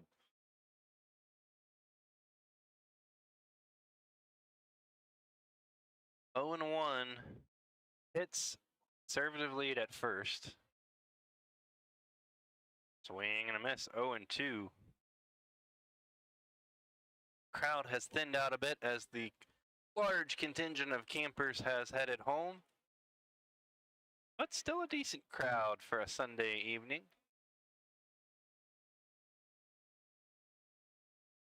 Oh, 2 pitch. Upstairs, ball 1. Mike Murphy waiting on deck. Probably had the hardest hit ball of the night, his last at bat.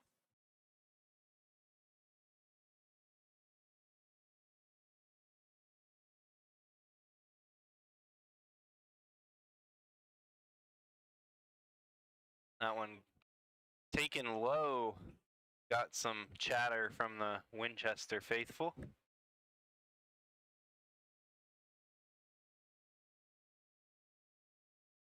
Seems to me that the outside corner has been more generous to right-handed batters than it has to left-handed. And as I say that, Hairston goes down on 1 on the outside corner.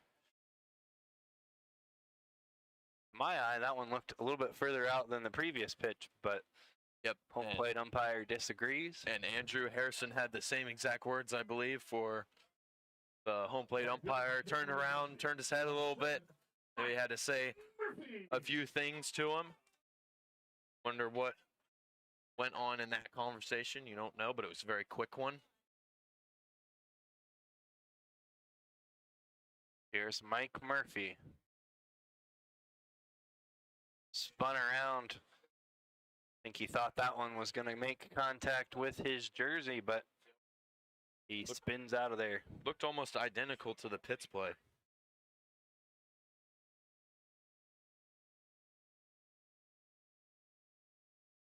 Another hard hit ball to center. This one's too high and it's going to hang up for Pullen, whose busy night continues. I think I've seen a player for Winchester, or really a player at all this season, as tested as Pullen has been tonight. He's been all over the place. Had a couple plays where he's covered quite a bit of ground, too. Maybe one of those nights where Torres was at short and he was all over the place. Jonathan Mallow, next man up. He's hit the ball hard a couple times tonight as well. Takes the first pitch for a called strike.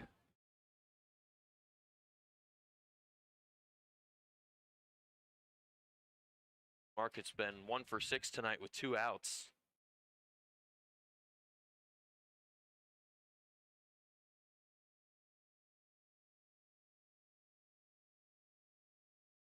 Oh and 2. Inning started off promising for the Rebels with a leadoff man on, but quickly 2 outs and 2 strikes to Mallow. Brave take on an outside pitch. Called ball 1. Let me just tell you, Andrew, if I'm in Mallow's shoes there, I'm probably not going to keep the bat on my shoulder on a pitch like that. That was mighty close. And there is a little bit of movement in the Royals bullpen out in right field. Ground ball to second. Nice big hop for the second baseman. Mallow's hustling, but cannot beat it out. 4-3 ends the inning. No runs, no hits, no errors. One runner left. Carl Keenan will lead it off for the Winchester Royals in the top of the 7th against the New Rebels pitcher.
Jordan Bermudez on the mound for the Rebels,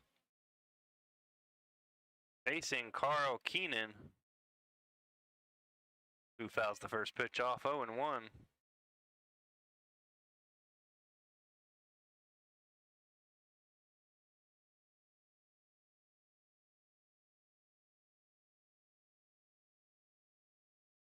Be interesting to see if the Rebels try to go one inning with relief pitching to get through the last 3 innings here, or if Bermudez perhaps pitches multiple. Bermudez's 6th appearance this season for the Rebels. Sends that one just a little bit inside. Valley League follows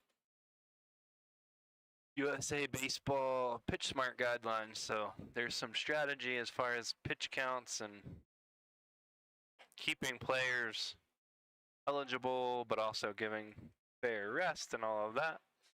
And as the number of pitchers go down, that logistical work becomes much more difficult for coaches.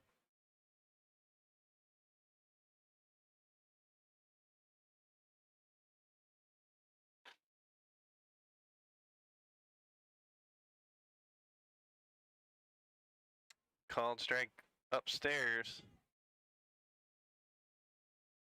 And Andrew, we've seen Bermudez really in kind of a closer role for the Rebels. Only one time where he pitched more than one inning was on the 21st against Stanton, excuse me, Staunton and Stanton. I am not from the Valley, let's just say that. Against Stanton, 2.2 innings pitched. Grounder up the middle. Harrison on the backhand. Strong throw to first. In time. 4-3. Big stretch by Murphy. That was definitely a delayed response from Keenan. Really couldn't believe that he was called out on that one. Really thought there was no way because Murphy seemed to stretch off the bag a little bit, but appears that he got the baseball in his glove and touched the bag in time. So 1 out to get things started for Bermudez. In other Valley League action, the Strasburg Express have defeated the Woodstock River Bandits, which both helps and hurts the Rebels depending on which part of the standings you're looking at. Woodstock was the closest team behind Newmarket coming into tonight. The Rebels also with a good chance of catching the Express, so.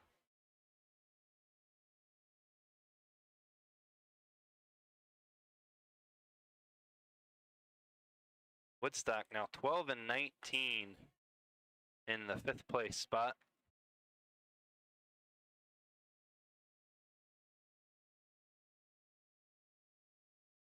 Which puts them 3 games behind the Rebels, 4 games behind in the loss column.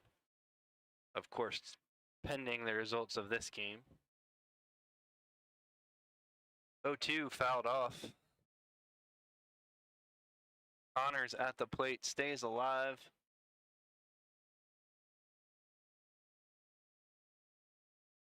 That win puts Strasburg in 2nd place, 1 half game ahead of the Purcellville Cannons. Called strike 3 on the inside corner.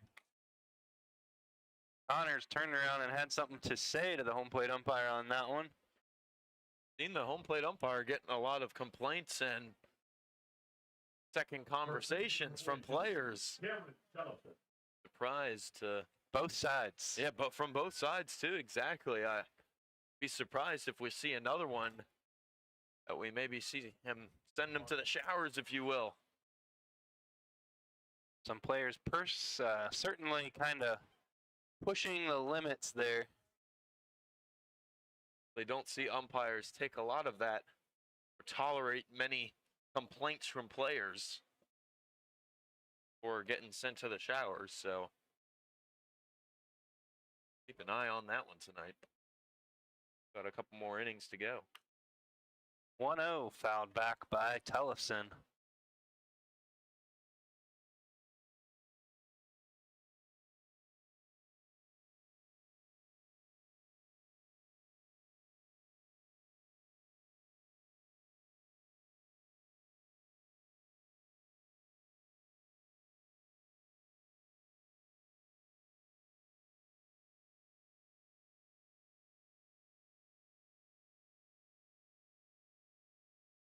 Called strike on the outside corner, 1-2. Andrew Bermudez. Winchester tonight with 2 gone, 3 for 9. Interesting stat there. 333 average with 2 outs. 1-2 pitch, swung on and missed. Excellent work from Jordan Bermudez in the 7th.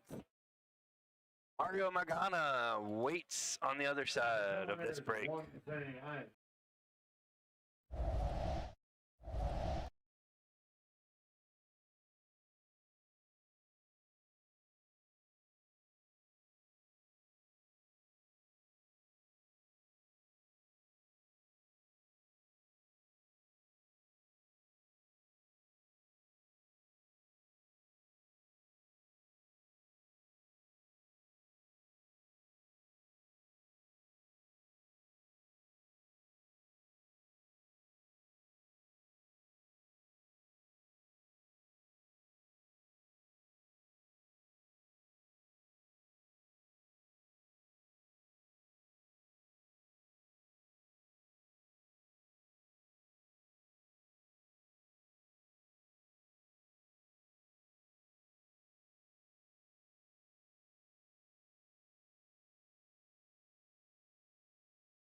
McLeod still out there for the Royals. Throws a first pitch ball to Mario Magana, who is looking to get things going for the Rebels here in the bottom of the 7th. Big swing and a miss. We say it all the time, but Mario does not get cheated on his swings. Certainly not. Said it during the interns inning as well. Every single time he swings, it looks like he's swinging for the fences. There's another one right there. Looks like he was just a smidge late on that one. He's got a nice swing, though. Very pretty swing. Got to make that contact. Try to see a breaking pitch here. Outside, ball 2. Red hot Joe Terranova on deck.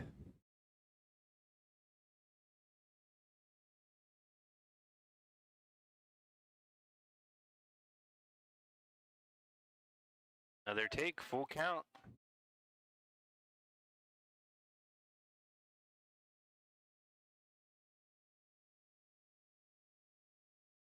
And an easy take there for Magana, as that curveball was what I would call a non-competitive pitch up by the head, and a free pass to get things started.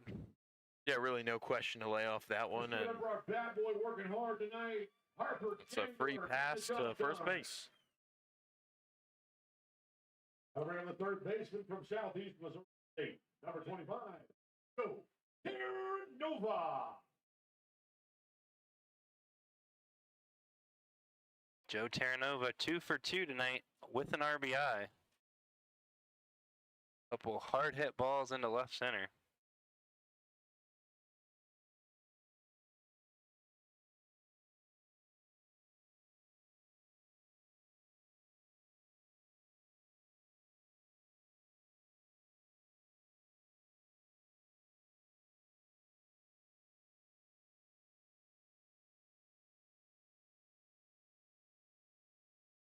Magana, very selective base stealer, but certainly has the speed for it.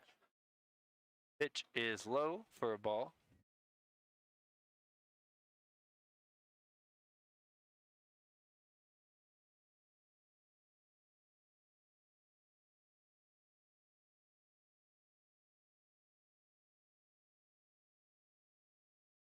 Check on Magana, he's back safely. I was talking with first base coach Ty Martin the other day, and he told us that Magana is a really good base stealer, but sometimes needs encouragement to be aggressive out there on the bases. Fouled over toward the Royals dugout. Can't ask for much better if you're Terranova. 2 for 2 tonight. Had a solid night at the plate. Good night in the field as well.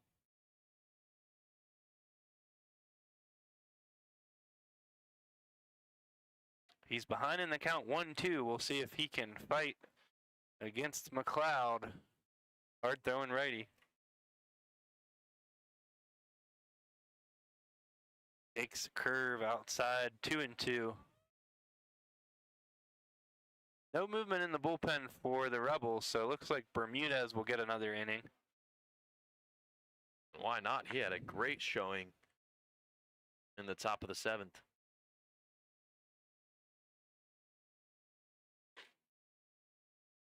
Swing and a miss. Terranova goes down swinging. Nice pitch from Tyler McLeod. 1 out, 1 on. And hitter from Lander University, Mario Lopez Jr.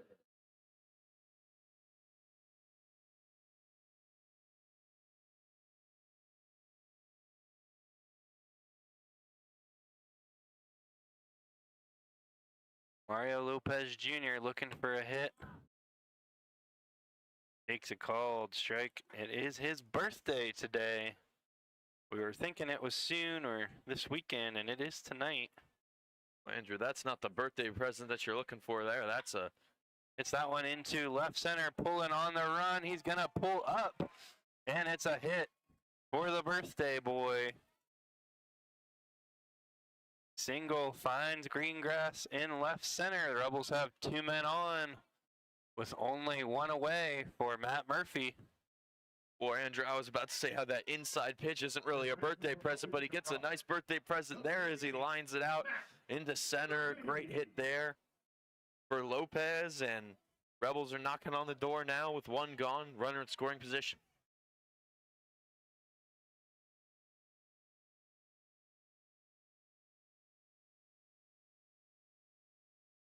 Matt Murphy, an RBI single his last time up. Ground ball to third. They're going to second for 1. Throw to first. In time. 5-4-3. Double play. Ends the Rebel threat here in the 7th. No runs on 1 hit. No errors. 1 runner left. Reese Newberry will lead it off for the Royals in the 8th inning. After this brief pause.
Reese Newberry leads it off against Jordan Bermudez in the 8th.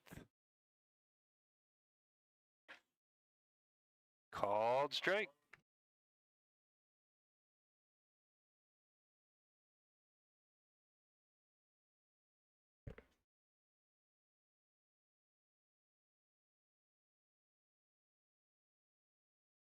Swing and a miss, 0-2. Great start to this battle for Bermudez. Wow. Firing strikes.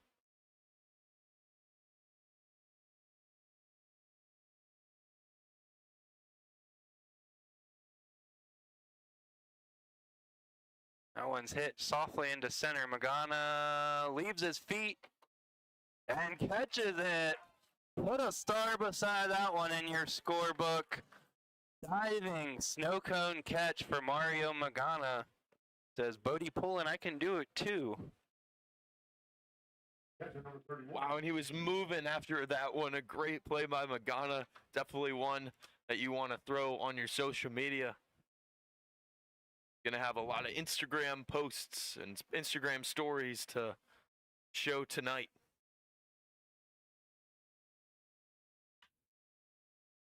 First pitch to James Pitts is off the lights. Just above the Winchester dugout with a clunk. And Andrew, I said it at the beginning of the year that someday, one day this season, it will hit off the lights. It'll either hit off the light pole or it'll hit off the lights. And it has finally happened. I called it. It has indeed come to pass. 1-1 on Pitts after he takes that one inside.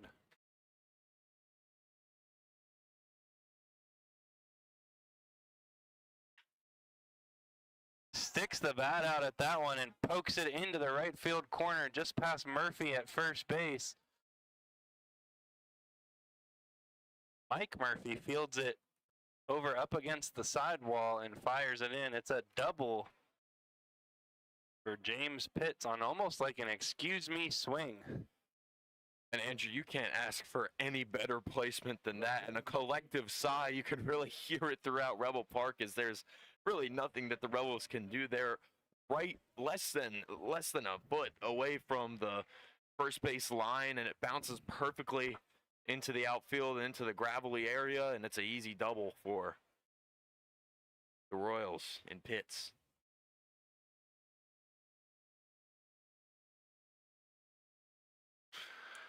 First pitch to Troy Davis is fouled off, 0-1. See, Valley League Hall of Famer Bob Weiss is in attendance tonight. Played for the Rebels in the 60s and is in the hall as both a player and coach. Foul ball off the knob. At least that's what it looked like to me. Jack gives me the nod. My old man eyes haven't failed me too much yet. Definitely not. Sometimes on the bullpens, might need the binoculars, but it's okay. Grounder to Terranova at third. Looks the runner back. Throw to first is in time.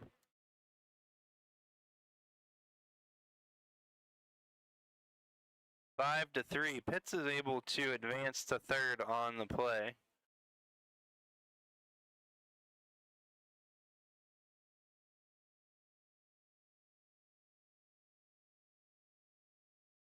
I can usually still catch the bullpen numbers. It's every now and then, if it's not a lot of contrast on the jerseys, they get me, but yeah, certainly Winchester, I don't think anybody's got any chance of seeing the numbers. It's hard for me to see the numbers in the batter's box sometimes because of the green and gold contrasts. It's not the easiest in the world to see. And there's no border on the outside of the numbers. fouled off 1-1. The Rebels have the red border, which makes it a lot easier to see the numbers, especially when you're looking out to the bullpen. But no borders on the Royals jerseys. It's just straight gold. Challenge accepted. See if I can catch the Let's see lefty it. warming up for Winchester. I see a number 4 out there. Just misses 2-1.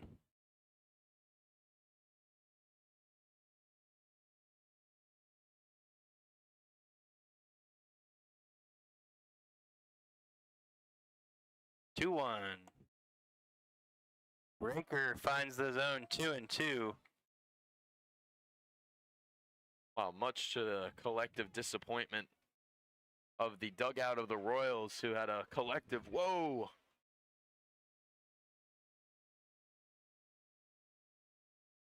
Two. Just misses 3-2. Pretty confident that that is number 4 throwing for the Royals right now. I would have to second that one. Let's get our answer. We got the binoculars here. Full count pitch, swing and a miss. Another excellent inning of work from Jordan Bermudez. No runs, 1 hit, no errors, 1 runner left. Matt Murchison will lead it off for the Rebels in the bottom of the 8th, looking to claw away at the 2-run lead.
Murchison bunts to third. Hit it pretty hard. A little too hard as it gives Brody Connors time to make a nice play. And he goes down 5-3. I like the idea. Just got a little too much of it. Trying to catch him off guard there. Just a little bit too much mustard on that hit.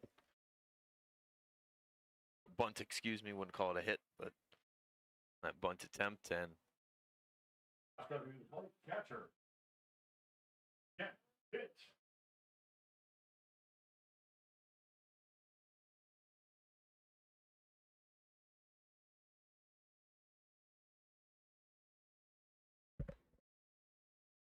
Here is Jack Pitts with 1 out, nobody on. Swing and a miss from the lefty Lucas Marrero. Took over on the mound for the Royals out of Lynchburg College. interesting aroma going around Rebel Park right now. It smells like maybe a food truck. I'm not sure. It is. I'm getting nods in the media booth. It is a food truck. Post-game meal coming from a food truck tonight for the Rebels. Barbecue, I believe.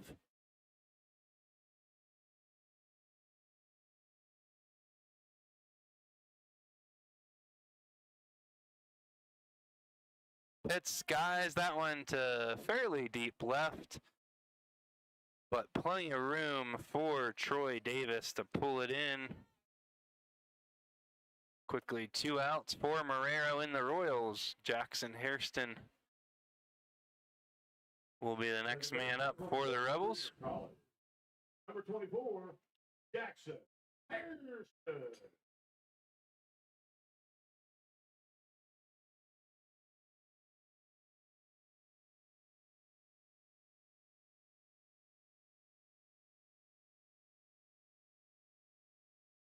Curve in for a called strike.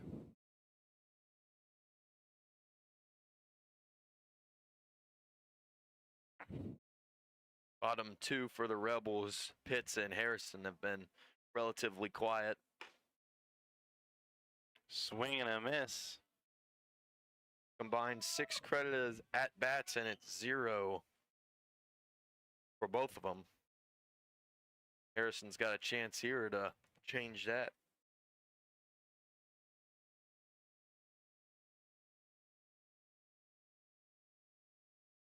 Swing and a miss, gets away from the catcher. He'll have to throw to first, and he does so.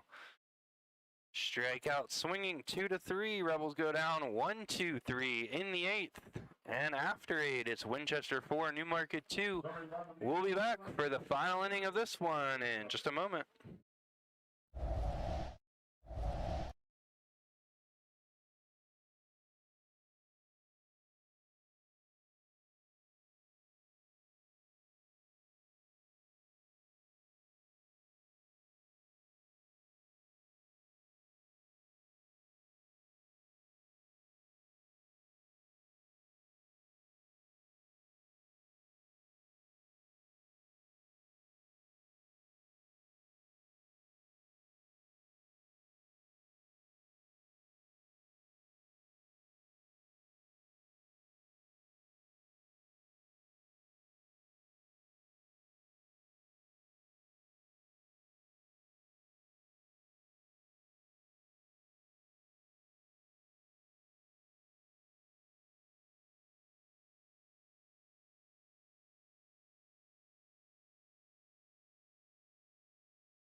Zach Fortman's going to lead it off against new Rebel pitcher, left-handed Colby Jarman from UNCW. Colby's had a couple effective outings recently.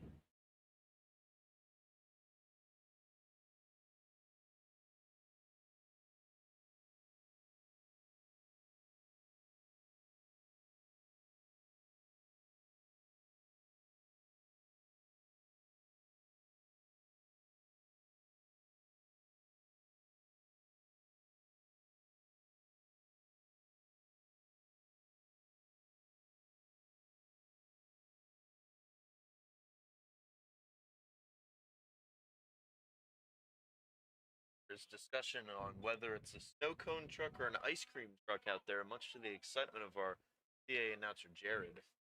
Home plate umpire calls that check swing a swing.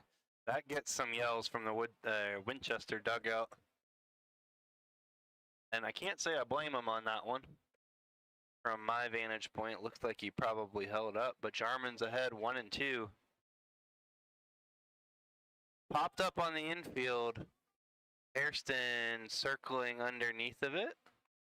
And he's got it for the first out of the inning.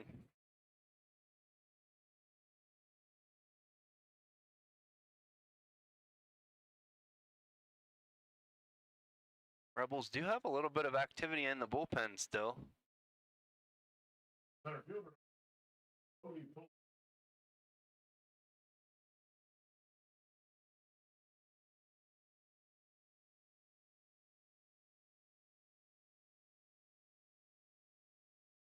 Bodie pulling at the plate. We've said that name a lot tonight.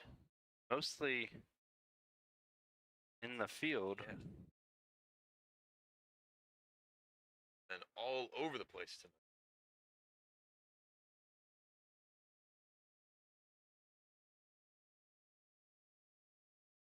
One zero. Jarman comes from kind of a three-quarter arm slot, a little bit funky. Good velocity.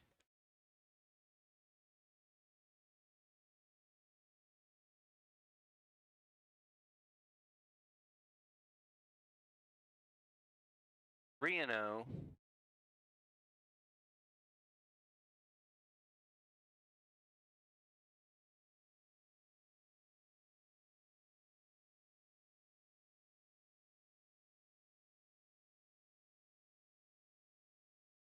Tries to go to the breaking ball, misses outside. It's a 4-pitch walk for Pullen. And Carl Keenan will be the next batter.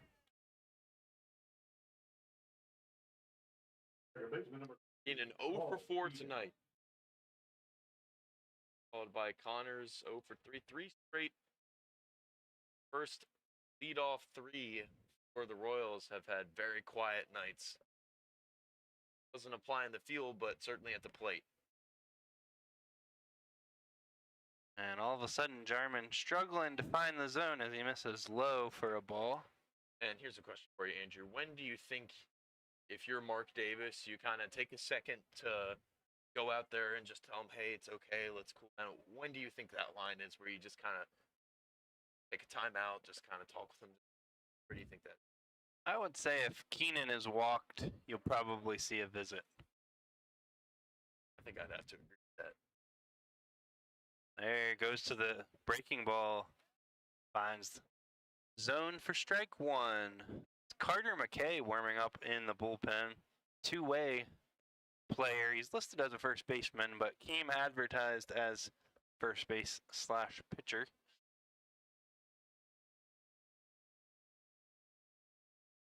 One on the outside corner for a called strike.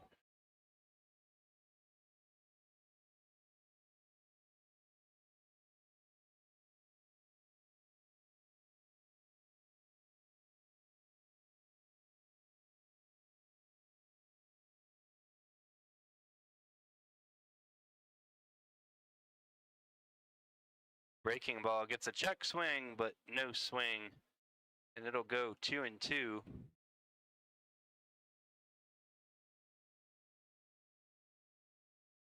Andrew, it's another one of the 6 hits.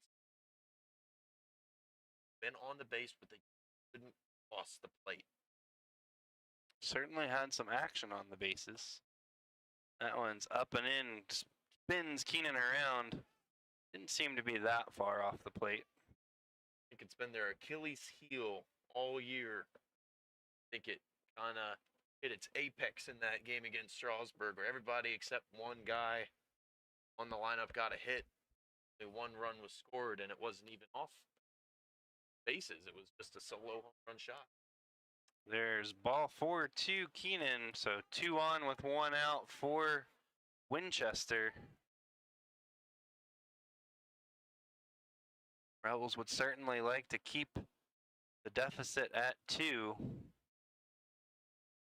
We're not getting a visit from the coaching staff, but we are getting a visit from the catcher.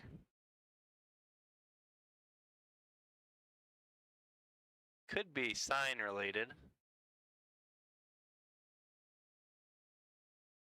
as they are accompanied by the home plate umpire. We'll see if the Rebels are charged with a mound visit. No visit, says home plate umpire.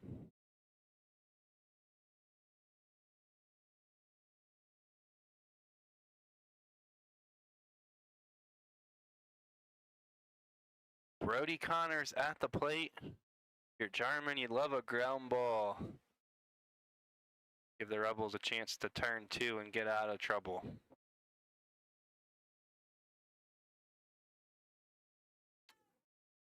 Low and away, 1-0.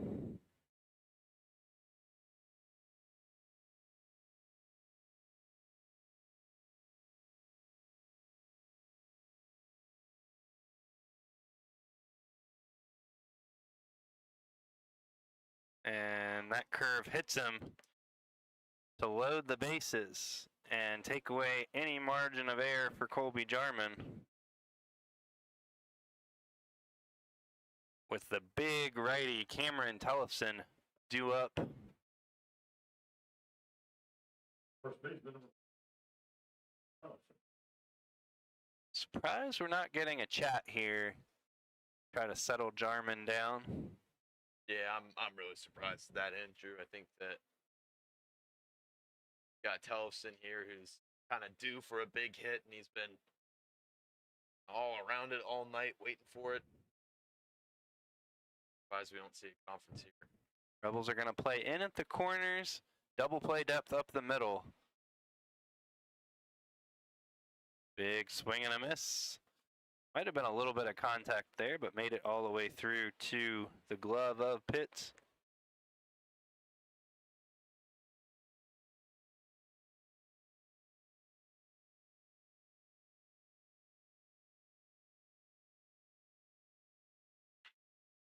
Hard hit ground ball into left field. Going to score 1. Second runner coming around.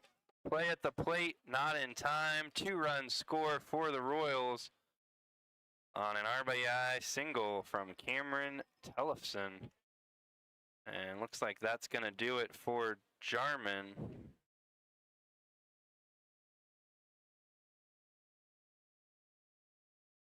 Royals have doubled their lead with the 2 runs.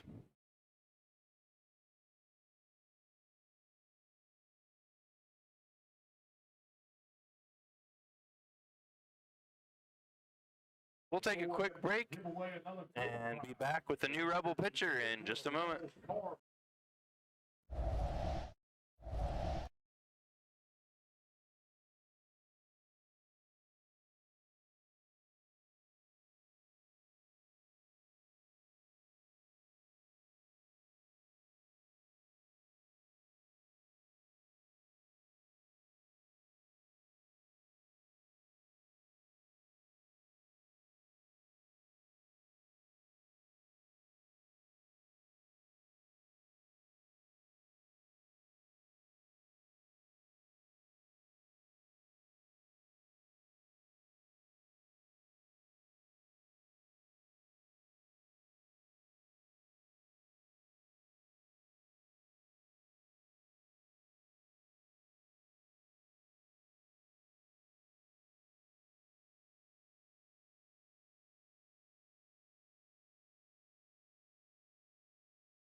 Carter McKay is the new pitcher for the Rebels. Reese Newberry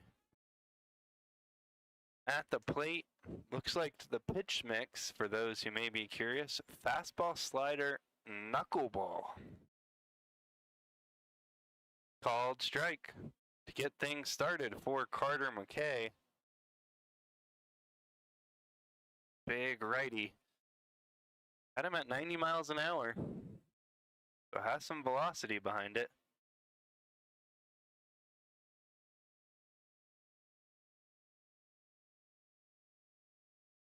Just misses 1-1.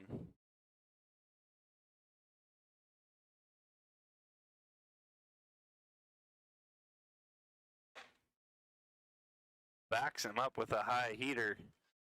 Thanks.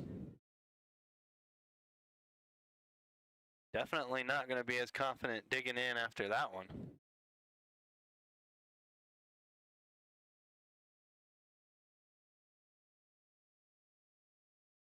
Popped up on the infield, Pitts tracking, and has it for the second out of the inning.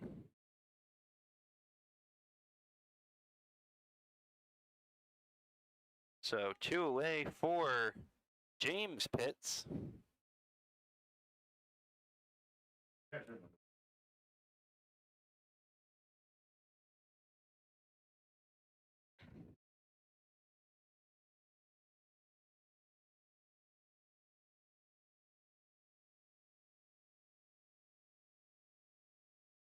There's the knuckleball.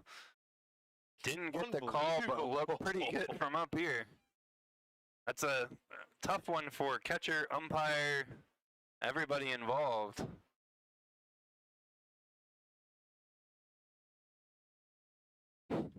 Backs him up with a fastball, 2-0. Thanks. Watch out. Watch your head. My It's got to be a confusing at bat. You're facing a guy who is listed as a first baseman who throws 90 miles an hour and then is dropping knuckleballs over the plate. A Reno.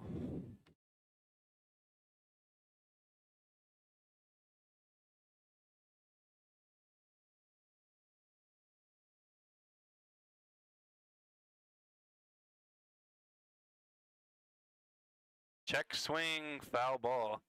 Awkward looking swing.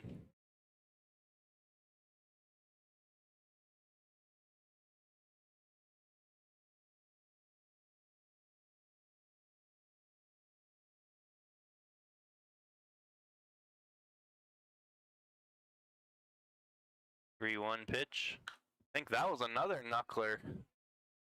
That's fouled off.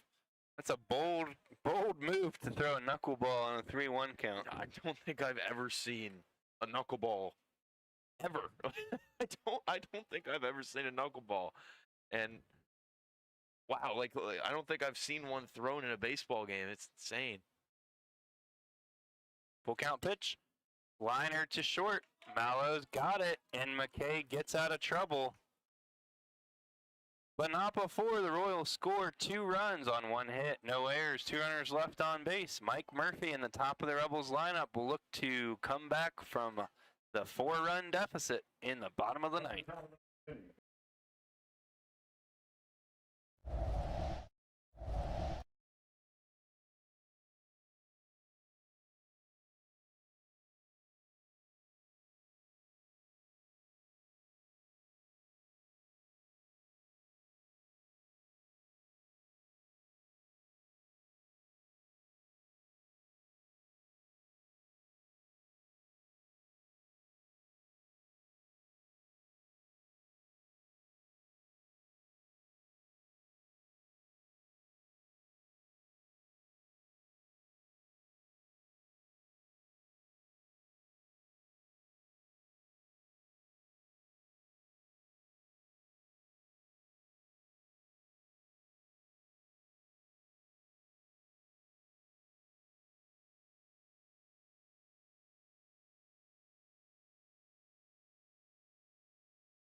Mike Murphy leading it off. Rebels are going to need some base runners if they want to make this one interesting.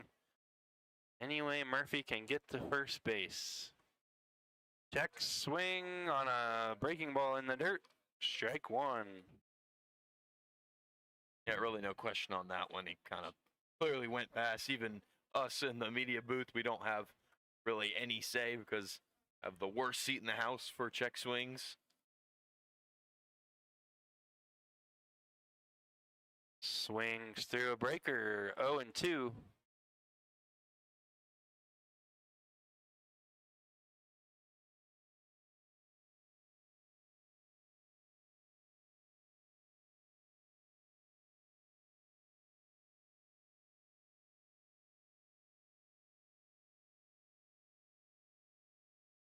Another check swing that the home plate umpire does not even go to first base for an appeal, and Murphy's down on 3 pitches.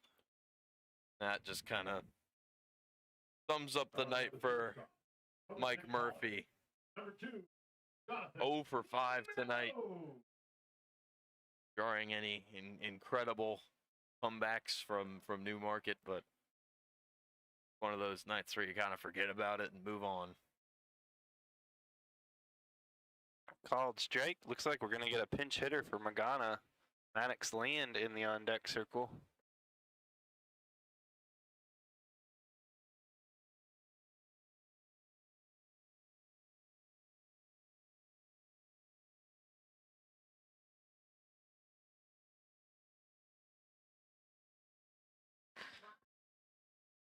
Oh and 2.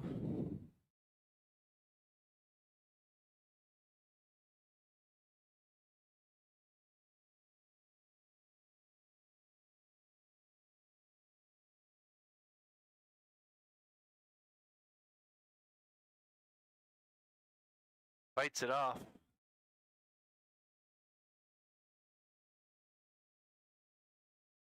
Always feels like a steeper climb when you don't get the leadoff man on in the 9th when you need a rally.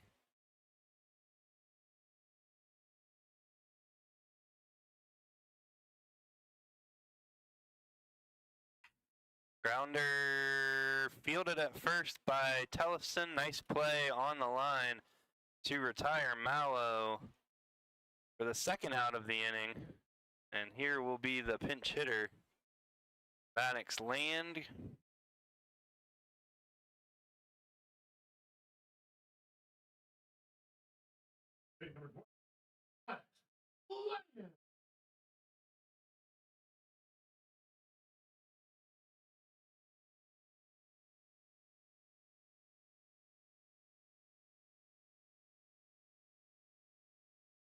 Rebels down to their last out. Nice work by Marrero on the mound.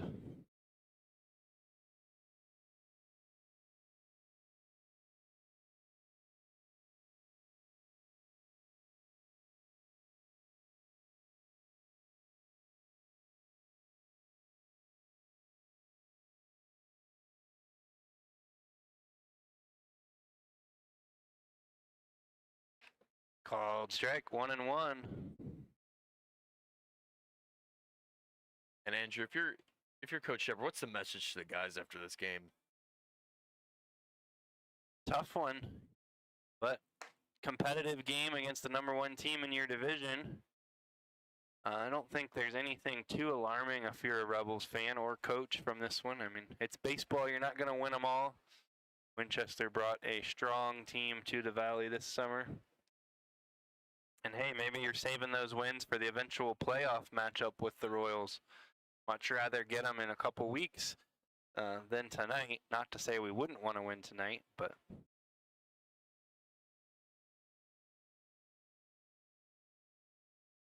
also just been some hard hit balls for the Rebels that have not found safe landing.